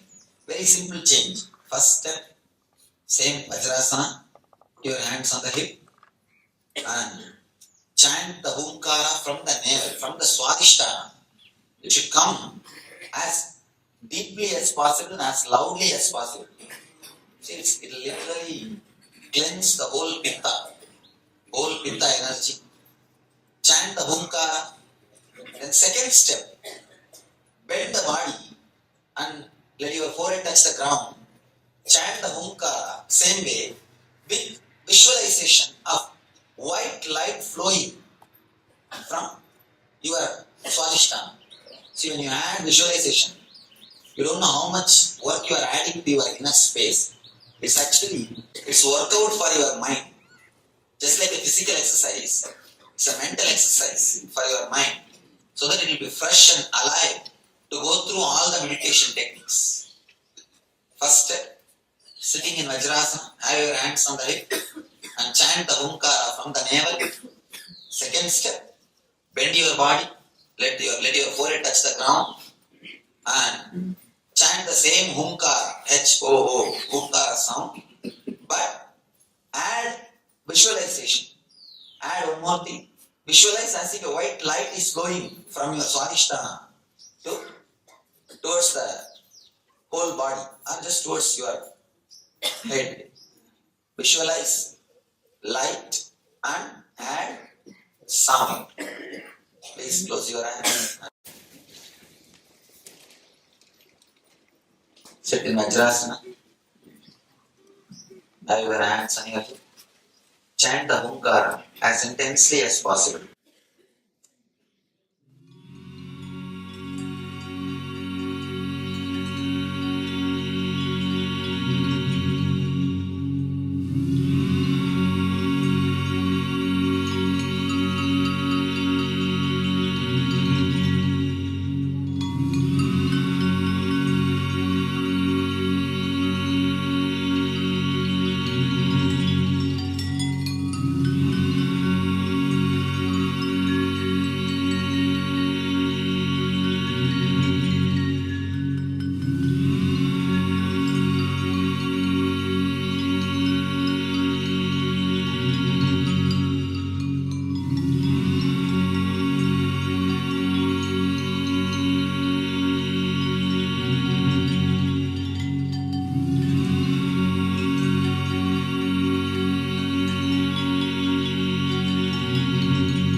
slowly you can relax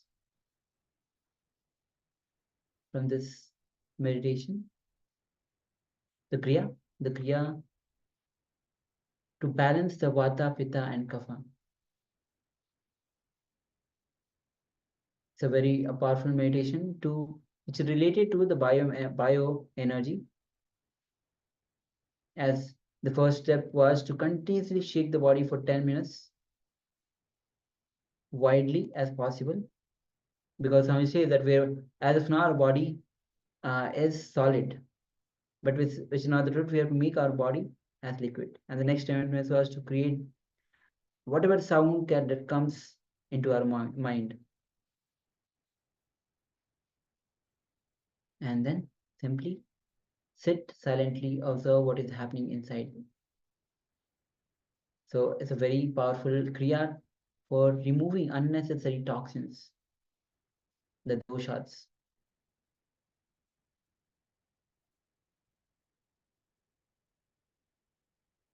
So with this, we'll be entering into the power manifestation. And today we are doing the power of body scanning.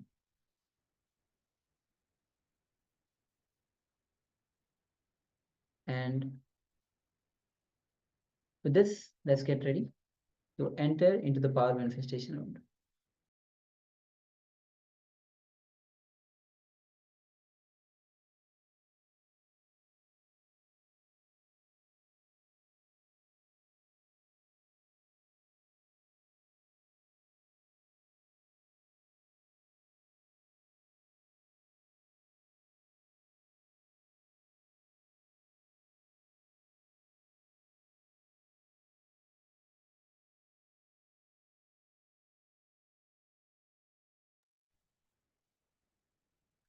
Yes, so let's get ready for the power manifestation. We'll be entering into the power of body scanning.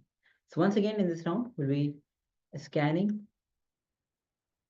the overall health of your body. So in this round, make sure that you are participating and scanning your whole body. So requesting every participants, a few of the new participants who have joined us, Ma Yang Huilan Nithyananda, Ma Parabram Sarupini Nithyanandam who have joined us, Ma Sugyana who have joined us, Nithyanandam. Yes. So with this, let's get ready to enter into the power manifestation. We'll be entering into the power of body scanning. You will be scanning the overall health of your entire body. So as you go from top to bottom, each and every part, slowly, one by one, from head to forehead, to eyes, to ears, your nose, every part, your hands, your heart, lungs, liver, stomach, every part of your body. As you go throughout the whole body, you'll be scanning each and every part of the body through the power of third eye. And wherever you feel any discomfort while scanning, just go deeper into it. Ask Swamiji to reveal more about the power, about that part.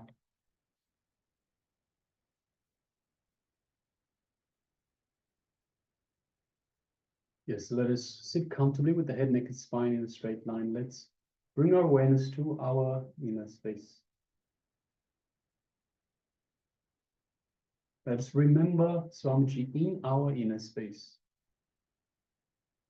Our inner space, the Ananda Gandha, is the space that Swamiji has initiated us in to connect to him, to be in the space of oneness with him. So let us invoke Swamiji and understand just by mere remembrance of Swamiji in our inner space invokes the Master. He's available to us. All we have to do is reach out.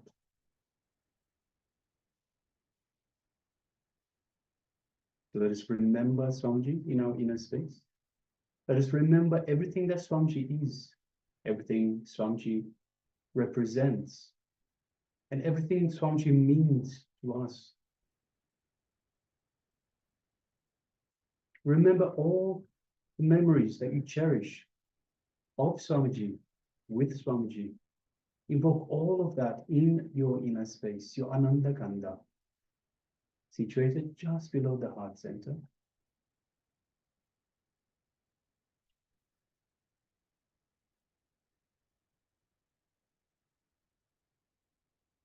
Let's connect to the Master through our feeling connection.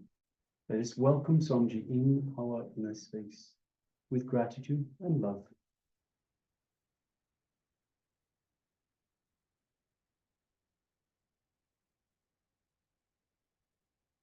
Go ahead and feel all of that in your Ananda Ganda, your inner space, just below the heart center.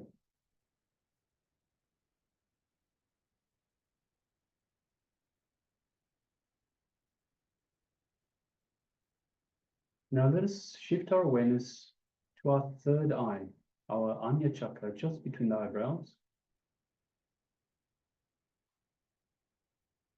And let us visualize Swamiji in our Anya chakra, our third eye.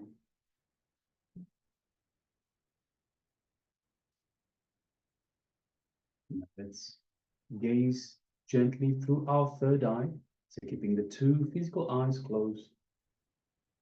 Let us gaze through the third eye into Swamiji's third eye. Don't strain yourself. Don't concentrate. Just the way you would look at a flower. Just gaze lightly into Swamiji's third eye.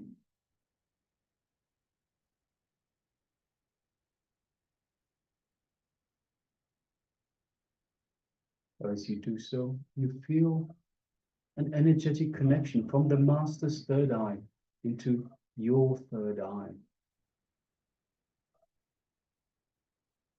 You feel a light build-up of energy in your third eye as Swamiji is awakening your third eye and energizing it for this power manifestation.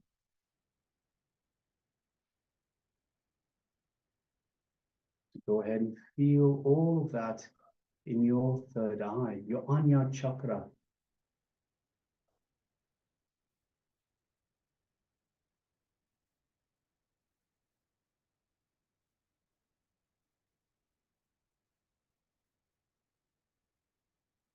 Let us request Swamiji to reveal to us the general health of our body as we scan from top to bottom, slowly, one part at a time, starting from the head all the way down to the feet. So let us keep that request strongly in our third eye as we start chanting the Mahavakya. Om Nithyananda Paramashivoham Nithyananda Paramashivoham Nithyananda Paramashivoham. Let's continue chanting the Mahavakya throughout this power manifestation. And from the space of oneness with Swamiji, let us now start manifesting this power of body scanning, scanning the general health of our own body. Let us begin. Om Nithyananda Paramashivoham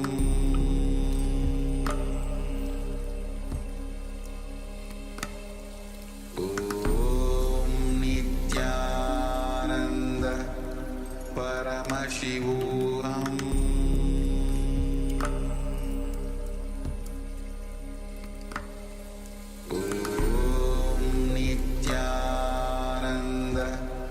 Paramashivoham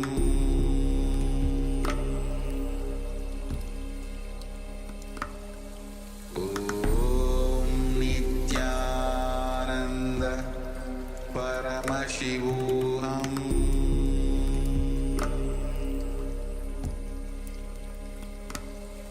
Om Nithyananda Paramashivoham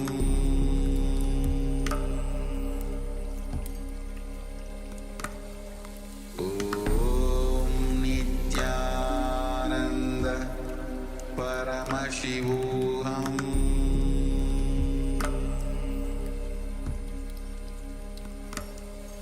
Om Nithyananda Paramashivoham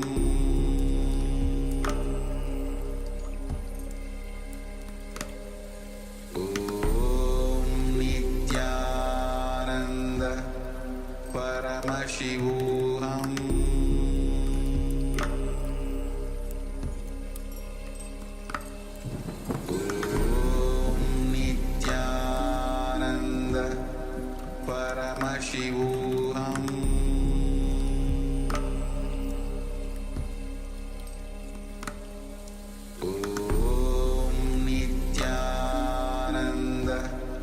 Paramashivoham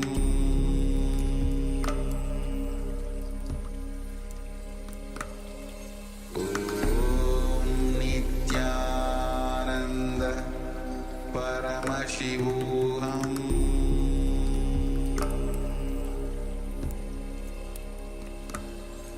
Om Nithyananda Paramashivoham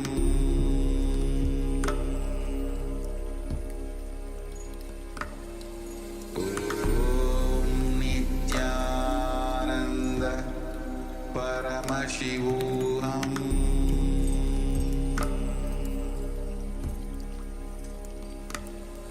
Om Nithyananda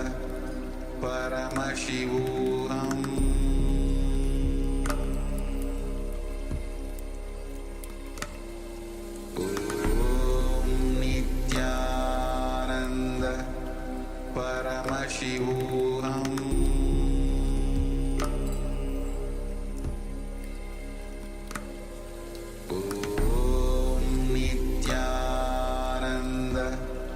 Paramashivoham Om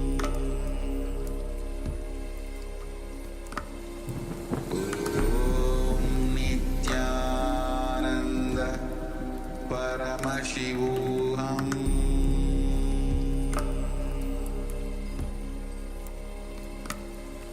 Om Nithyananda Paramashivoham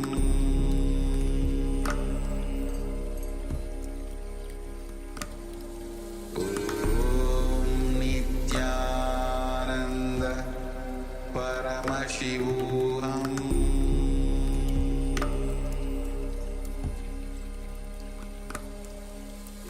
Om Nithyananda Paramashivoham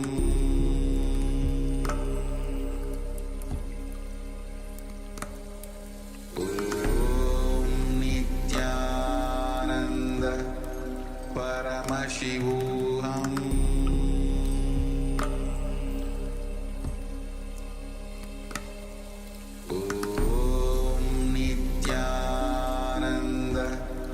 Paramashivoham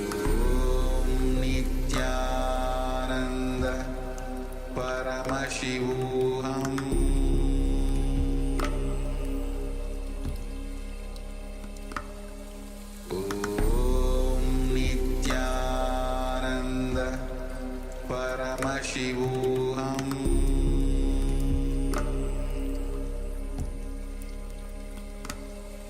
Om Nithyananda Paramashivoham